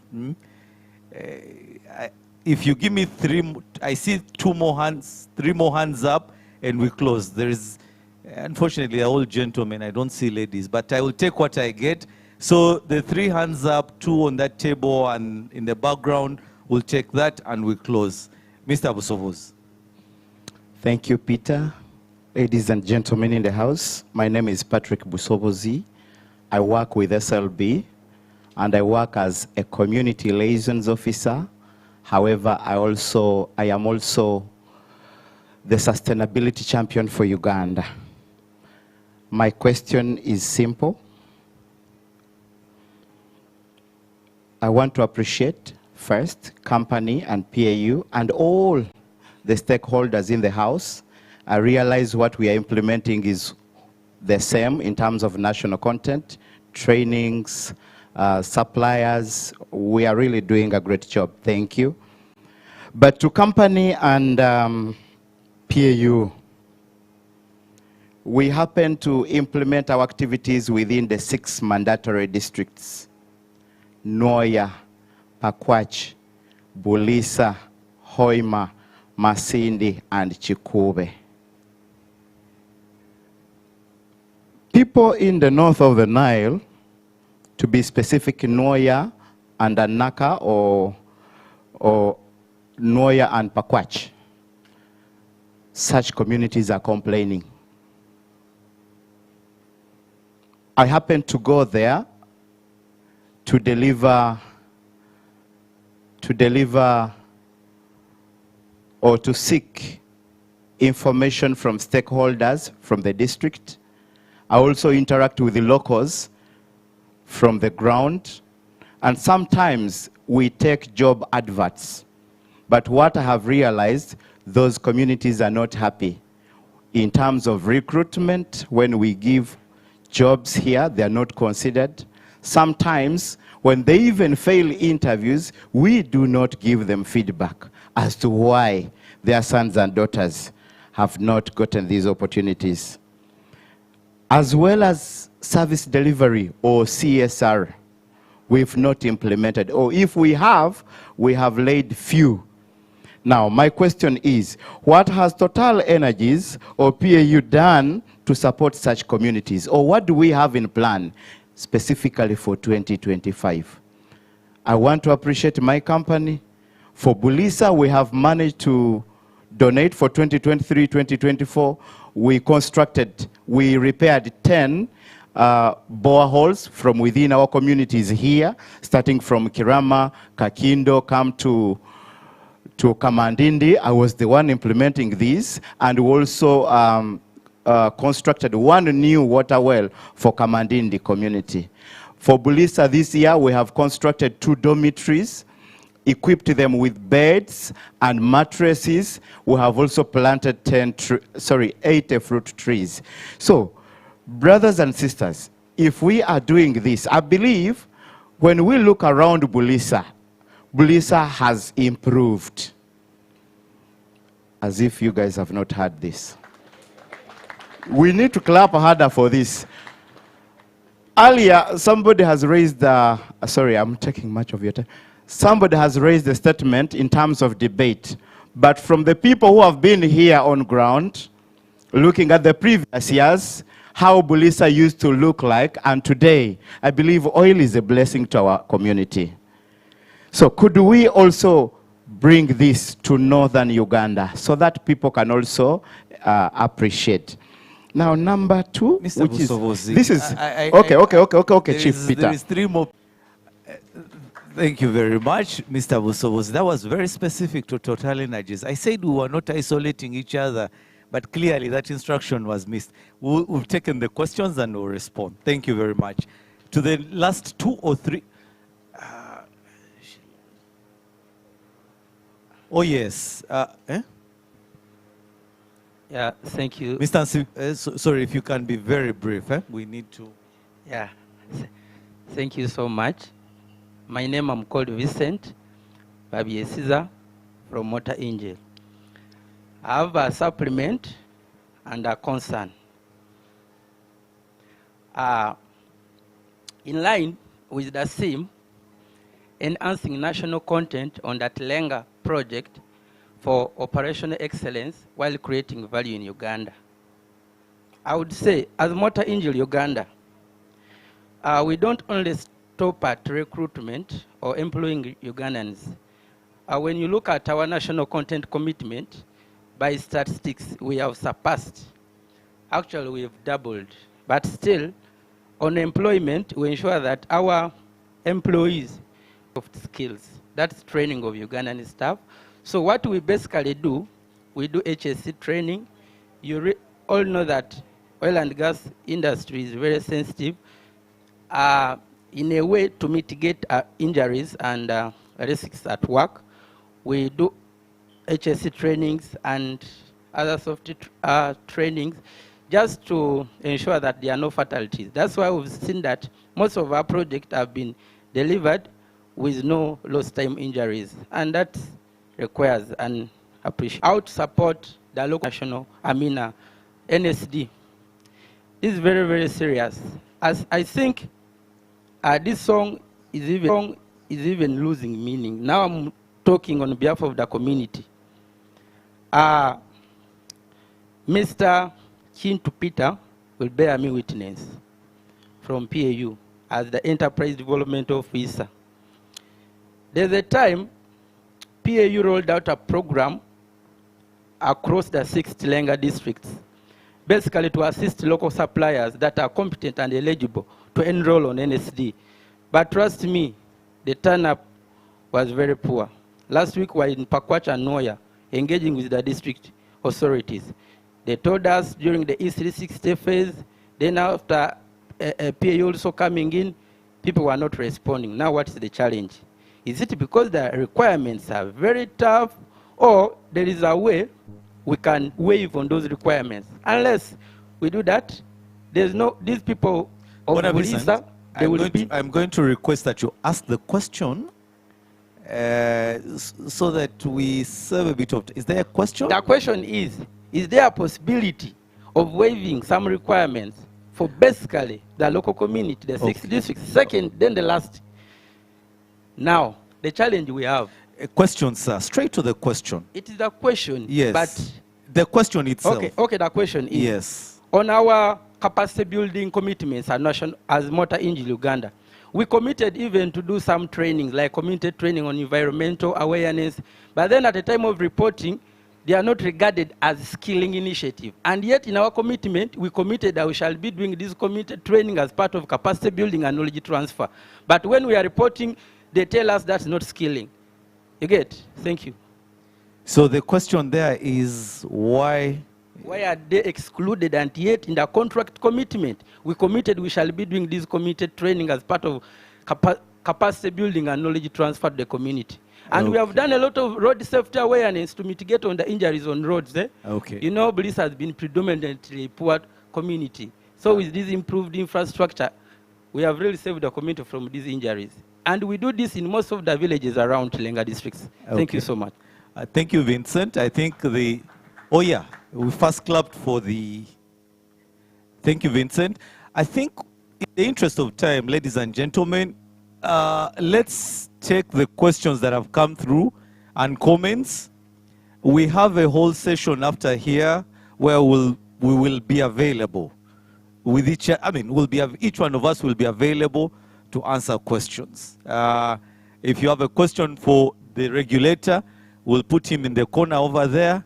Total Energy is the corner over here. The contractors right in the middle there. Ask each other questions, but allow us respond to whatever has been asked up to this point, and then we move on. I apologize for the other comments or questions that we're not able to take on right now. Now, where do we start? I thought I tackled cementers, the question from cementers. If anybody has additions to it, supplements, we go through it very quickly and we move. Maybe to just supplement in terms of whether oil is a blessing or not, I'll talk maybe a bit in regards to just the employment aspect.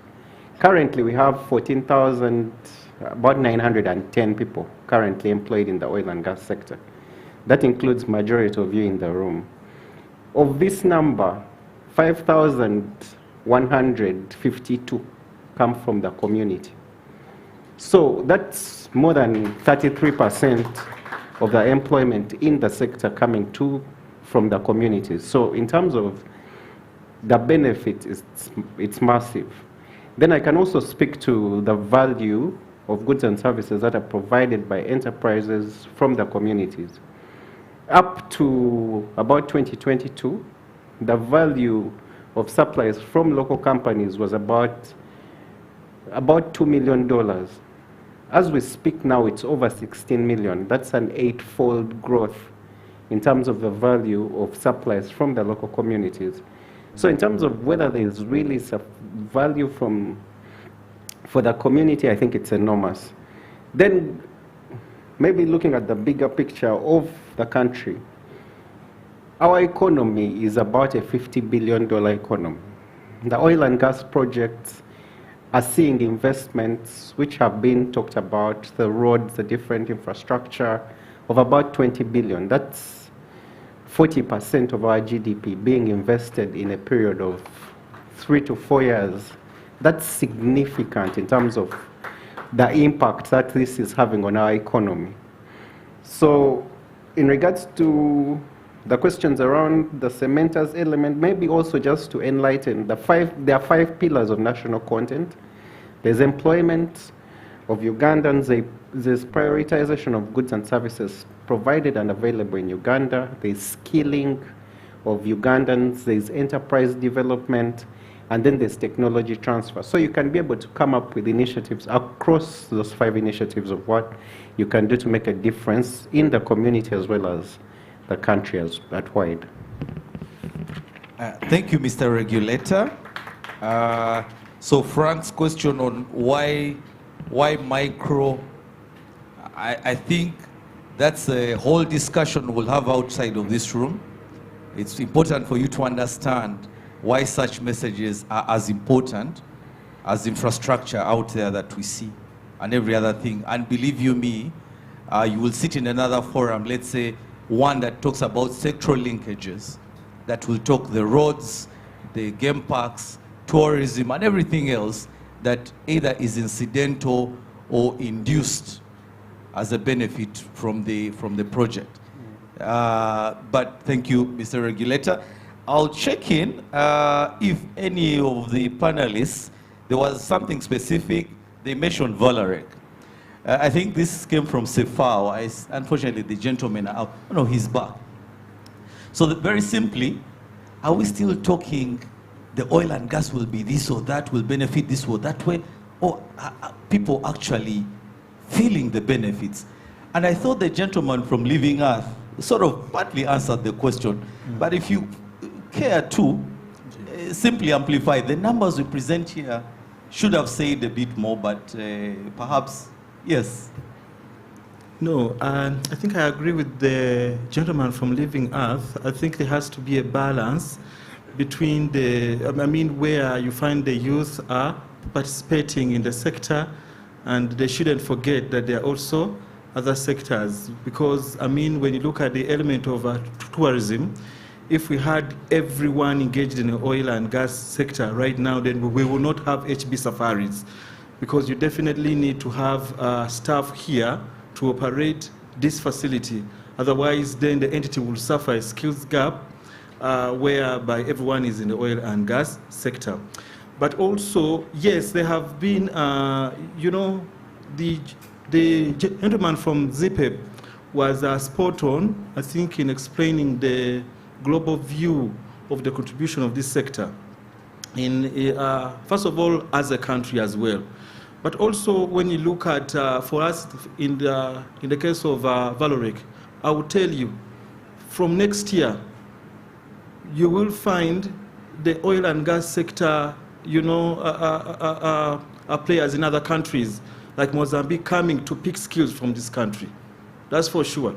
Because of what we are doing as Valorec, we are taking a futuristic approach in this sector, that we are not looking at maybe 10 years time to come, but no, we are saying even 100 years to come. how do you ensure that this sector is able to remain? But also, secondly, how can, if the positions are already filled in this country, what happens when other opportunities come up in Kenya, in Tanzania, in Angola? Can't Ugandans come and take on these roles?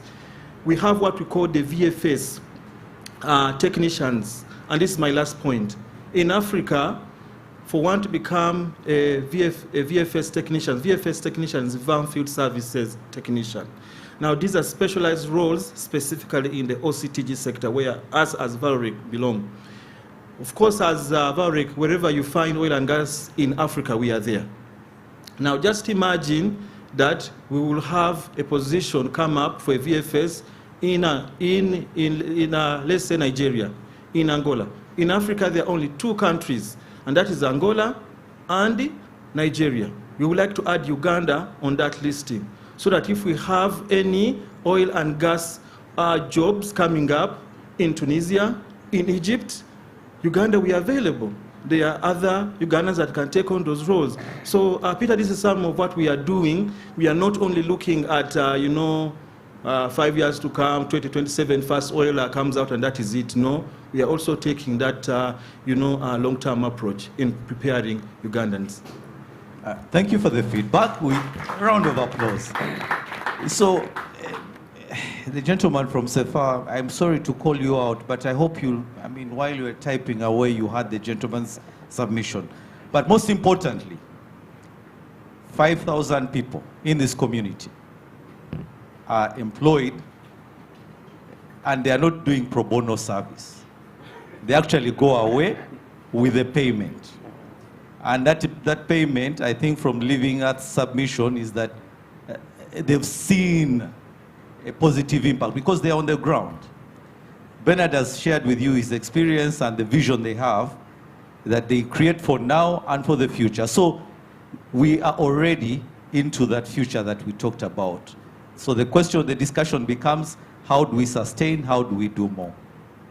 Very quickly to the other questions, and I will, in the interest of time, I will breeze through those. Like I said, we'll have corners for these questions. There was something on food production. My good sir from Living Earth, it is a very deliberate effort at a national level, right from the PAU to ourselves as operator, to make sure that there is a good balance between being employed on the project and sustainably doing other work in linked sectors and other sectors like agriculture. So there is a whole study and a strategy around sectoral linkages that we've gone into and are implementing. And indeed, if we had the whole day, we'll tell you stories of how an EPSCC contractor is out there training farmers so that they do what? So that they produce food that will end up in their camp and feed their people. We have MSL in the background that is exactly doing the same. They're not telling people, leave your gardens and come and work in the camp. They're saying, grow food this way, to this quality, we will come and buy it from you. So those are some of the few examples that I can give very quickly to demonstrate that there is a good balance between leaving people where they are to earn a livelihood there while plugging into the opportunities of the project. In fact, today, if you speak to people, we've caused an influx of certain foods, cassava, watermelon, and etc. And you're aware of this. It's not because people have left the gardens, but because people have improved production and productivity. All courtesy of everybody in this room, in part. That is on food production.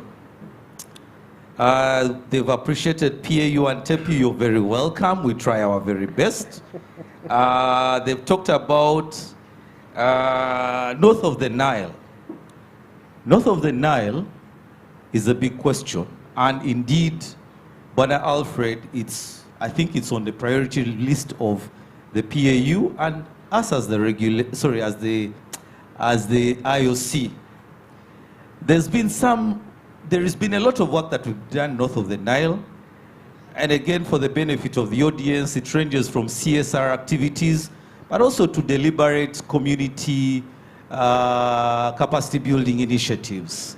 We talked about the Community Supply Development Program that was built and designed to support suppliers in these community districts, skilling of people from these districts, deliberate employment. Mr. Dai and Solomon will tell you that they've got quite a big contingent, if that's the English, of people from Noya that have been skilled in competences that never existed in this country. And you will find people who are operating, what are those side boom side booms and etc. So there has been a deliberate effort. There are certain things that are beyond our control, like the road you see out here. Government here will tell us whether that is what they will do. But the things that we are able to do, we have attempted to do, and we continue to do. You are right, and in terms of, let's say, procurement of food, we've deliberately told MSL to go and find the food there. And indeed, they are doing that. So, again, it's a very delicate conversation that needs to be addressed, and I think everybody at their level is doing the same. The only parting shot for me, and I will invite Rosette, I think, to supplement on that, because we take it as important. Each one of us individually, if you have work opportunities, you said you take job opportunities there in terms of adverts, we should continue in the same vein and get a lot of involvement from areas north of the Nile. What we've done, and what we continue to do, we do, so we build on that. Beyond that, I think I will allow for Rosetta and the regulator to comment on, specifically north of the Nile. CSR, what has Total done? Do we have the rest of the evening here? Maybe not. We have done a lot. And we are happy to share that outside of here. And we continue to. There is a whole project around skilling nurses, 100 of them from communities. We've built schools. I'm glad when you asked the question, what has Total done? Again, you went on to compliment. We've sunk boreholes, we are delivering water. There is a whole water project called Kirama that is coming to deliver safe water for people, solar etc. We do not have the entire day, but there is plenty. Are there areas of improvement? Certainly. And those we deliberately seek out for and continue to improve on. Mr. Bonavincent, the issue of reporting and rejecting your initiatives as not, I think we've had a conversation, you know, with the reporting team. My suggestion is we continue outside of here, and anybody in the audience, if you feel there is a reporting that we reject, please, the reporting ladies and Rosette will take the honors to introduce our team. We have the reporting ladies in this room. You go to them and they tell you why, but not in this audience. And again, in the interest of time, I think to close it off, I'll do two things. Rosette, if there are any areas I've not covered exhaustively and you'd like to emphasize on, please share with us. And after that, we will get into the next part of the agenda. And of course, Peter, if there is anything I've left out, on Noya and Pakwach. And you can have mine. Thank you, Peter. Thanks, Peter, and thanks, everyone. I think for me, this has been a very good session. I want to reassure everyone that it was part of why we decided to have this discussion. We have these conversations one-on-one with each and every one of you in some format. What are the practical challenges you face in implementing national content? But I think hearing it from each other has also reassured you that you're not the only one out there and that there are people you can learn from. I take away the message that when we talk about the direct impacts, we also need to talk about the induced impacts, because certain audiences appreciate a certain level of information. And I think it's very important. We will continue to emphasize it, but on that front, I also request our regulator, because they have a broader view of the industry, to continue supporting on that. They're already doing it, and I think they'll continue doing it. On the social impacts in the community, that is inevitable with any mega project like this. Many of you double as social people, so you know that we have social management programs, similar like national content plans. We have colleagues, it's a bigger army than even ourselves, who on a daily are working with you to make sure that positive outcomes are what we live in this community. It's a day-to-day thing. Please, let's continue engaging on that. On the sustainability, Patrick, you talk about we train, we do this, we do CSR. What is the sustainability part of it? We build a health facility, there is no medicine. Again, like Peter said, we can't do everything. But what we can do is collaborate. So a lot of what we are doing is collaborating with government. Every CSR initiative we carry out is aligned with the district. I think we have district leadership present. They can attest to that or advise otherwise.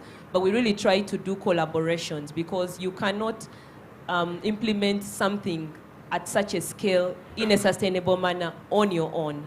So even yourselves as contractors, where you can, align all your planning with the long-term plans of the districts, of the areas where you're working, but collaborate a lot, collaborate with us, with other third parties that you find through a diligence process, a due diligence process, are credible enough to collaborate with. We take back the feedback on areas that are missing, that have gaps, and we will engage with our peers to see how we can enhance those initiatives. But above all things, we are here today to talk beyond this panel. When we have lunch, let the conversation not really be non-constructive. I can give some examples, but I don't want to offend anyone in the audience. But let it be constructive. Get to know your colleagues. BTS, get to know cementers. Your problems are different from hers. Yeah? When Bernard stands up there, Bernard doesn't have so many numbers, but his value is in skills. He talks about making Uganda a regional hub for OCTG. His value is in skilling, whereas maybe BTS, your value is in numbers of community people employed.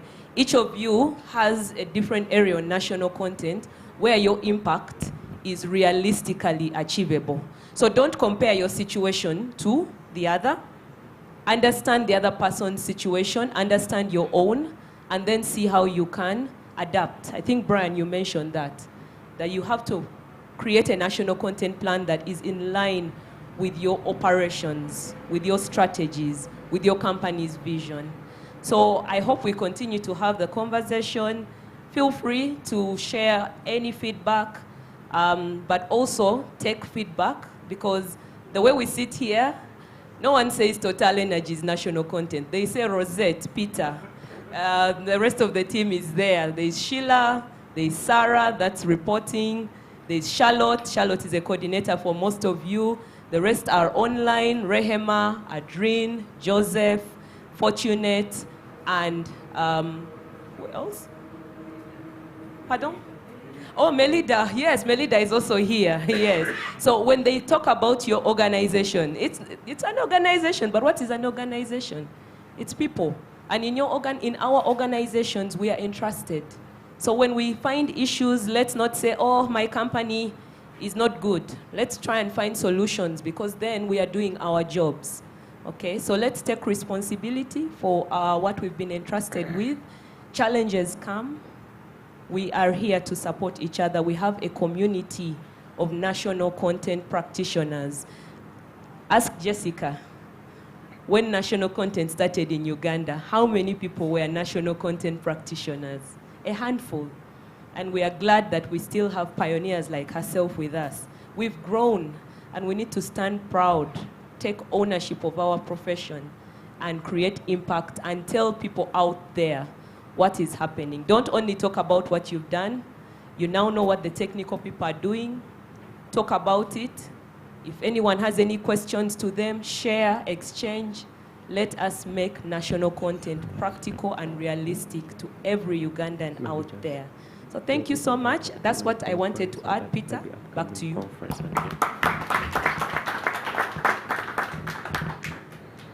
Thank you, Rosette. Did everybody take note of the reporting team? Especially Vincent. No? Yes? Okay. Over there. Now, the regulator has a small message. Over to you, sir. Thank you so much, Peter. I wanted to use this opportunity to invite you to participate in the upcoming 5th National Content Conference. And we'll also be having our 2nd National Content Awards. So this call is for mainly 2 things. A number of you have talked about some of the amazing things that you're doing in regards to national content. And the reason we have the National Content Awards is to appreciate the initiatives that are really making a difference in regards to national content and to recognize the good work that you're doing.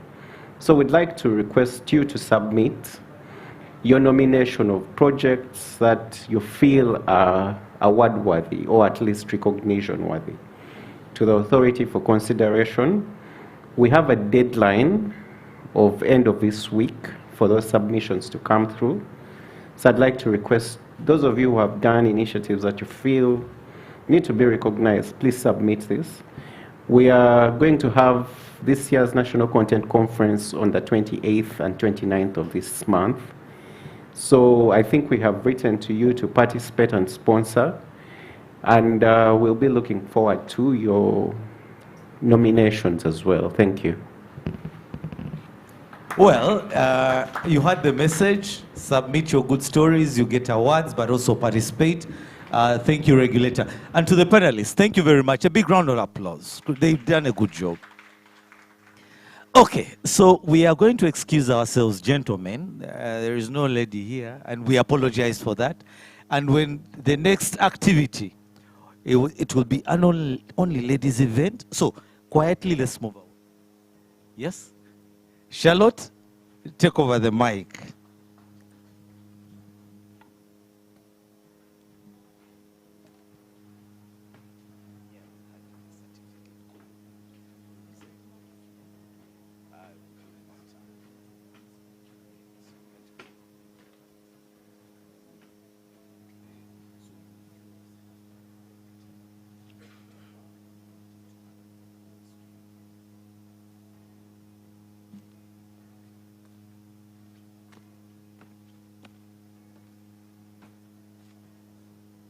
Good afternoon, everyone. I hope we are not yet hungry. Please hang in there. I would like to invite the PIU representative, Mr. Kenneth Bintu, to please come and join us again. We apologize, but I think it was an exercise for you to first go down and come back to stretch a bit. So thank you. I would also like to invite Ms. Rosette Komjisha, the National Content Lead at Total Energies, to also join me on the stage.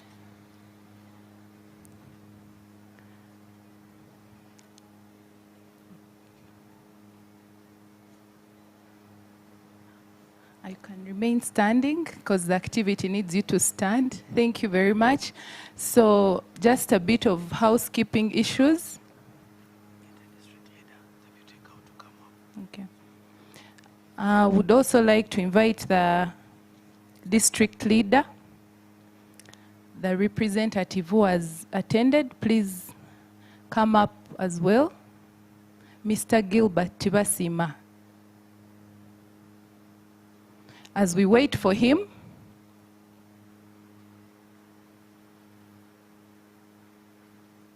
the rules for this activity will call upon 5 companies. So you walk from this end, you stand here, you come up, we hand over the certificate to you, you take a picture, and then you exit from the other side. We request that we keep time. Oh, okay, I'm told it's not, okay, we will come and exit from here behind. We make sure we don't block the photo. That's the idea. Thank you very much. So would really...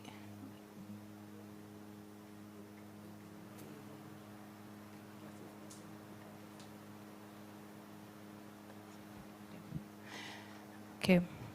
The certificates you'll be receiving today, we really appreciate you, our partners, our contractors, for collaborating with us for these years that you've been with us since the project started. We appreciate your efforts and your contributions to the national content achievements that we uploaded here earlier on.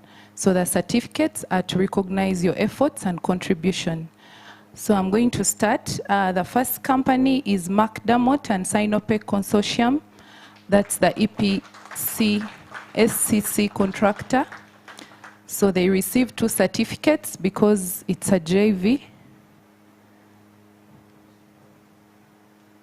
The second company, Motor Angel Uganda. Please come on stage as well.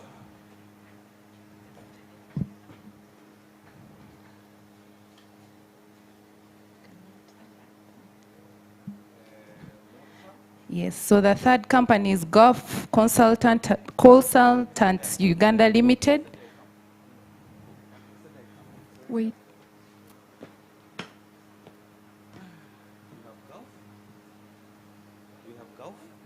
Gulf? I think he's not here. So we can have SLB Uganda Limited. SLB Uganda.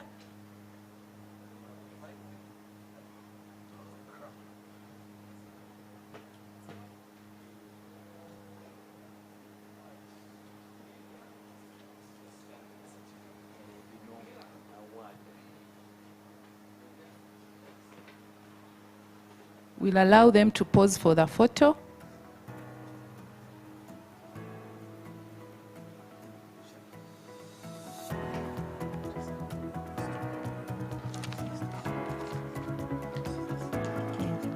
Please, Expro Oil Field Services Prepare and Valorec and ZPEB and COSIL Uganda, please prepare to come.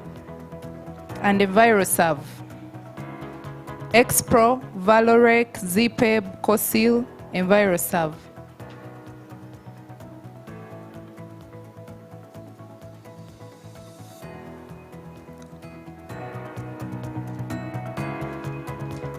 Valorec, Expro, ZPEB, COSIL, EnviroServe. Thank you very much for your contribution to the national content initiatives and achievements.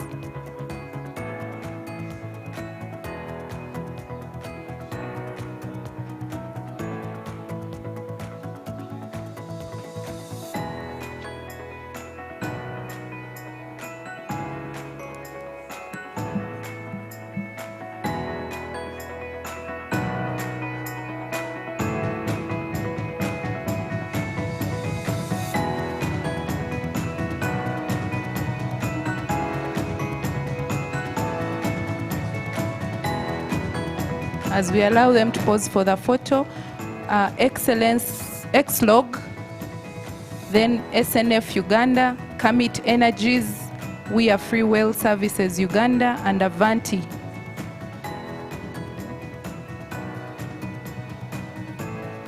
Okay, we'll only have 3, Xlog, SNF, and Commit.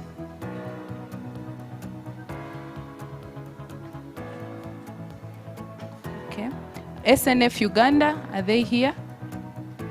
Okay, Commit. Okay, We Are Free, I think I saw someone. We Are Free, Ditzman API, please come. And MSL. MSL, Ditzman API, Uganda Limited, and We Are Free Well Services. Aliad, the former GCC services, please come.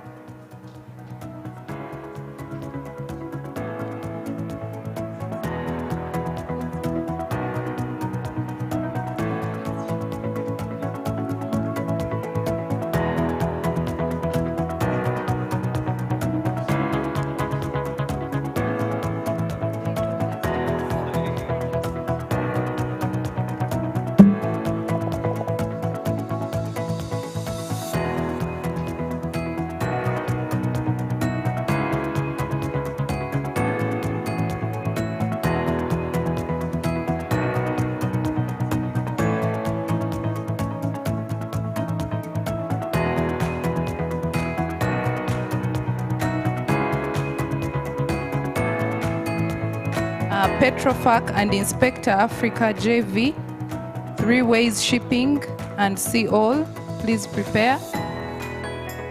See All, 3 Ways, Petrofac and Inspector. I think they're not here. Q Sourcing, Stracon Limited, Albertine Waste Management, JV, Albertine.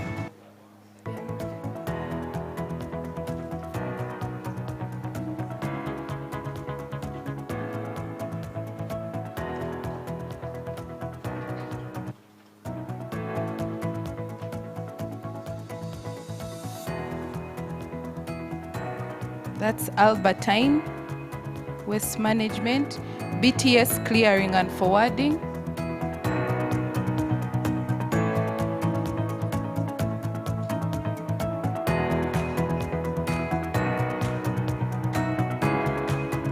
BTS. So it's BTS and Albertine that are here.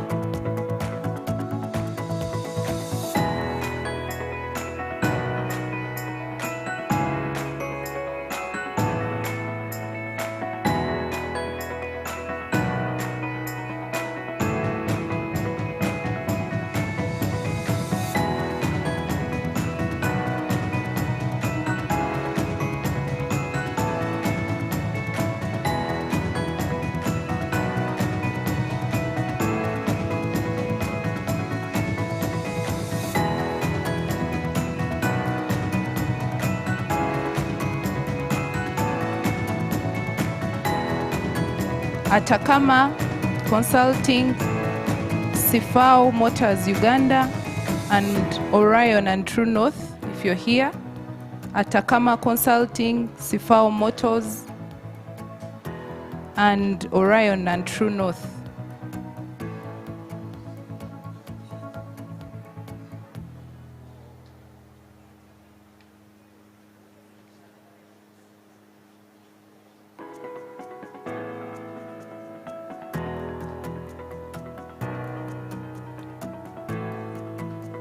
Atakama, Sifao, and Orion.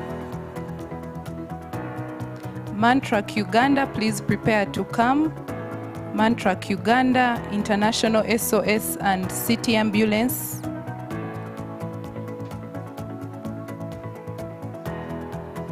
And CIDI. CIDI, Mantrak and International SOS.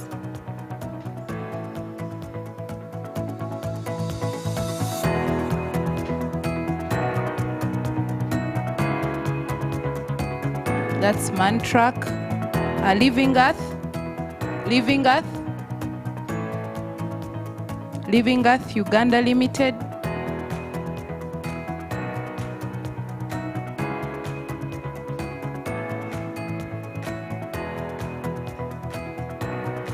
As they prepare, E360 Group Limited, if you're here. Uganda Petroleum Institute, Chibumba, UPIC, and Sunmaker Energy Uganda Limited. Health Promotions International, that's HPI. If you're here, please come. I would also like to recognize Total Energies Marketing Uganda Limited.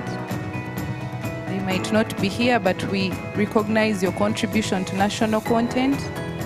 Biodiversity Solutions Limited, that's HPI. We have Eco and Partner Consult Limited, a representative. We have Saracen Uganda, Gada World Security, that's for Makeke. Thank you for your contribution. G4S Secure Solutions, if you're here. Equator Catering Limited, ATX Technology Limited, Teltech Investments Limited, Technical Masters Limited, and Potens Engineering Limited.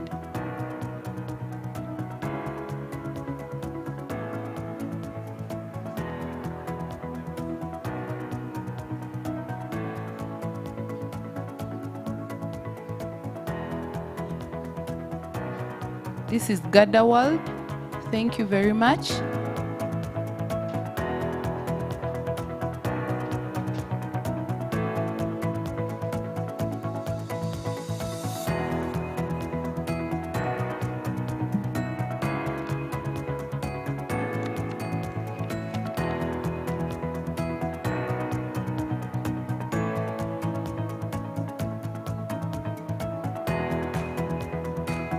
Thank you very much. Thank you very much for taking on the activity. We appreciate you, Peter and Gilbert and Rosette. Thank you very much. And to everyone, thank you so much for your contribution. We appreciate your efforts. And for those that have not received certificate, I believe everyone in the room has been appreciated somehow. If it's not direct, it's through your contractor. Thank you very much. Mr. Gilbert, we request you come up and you give us closing remarks.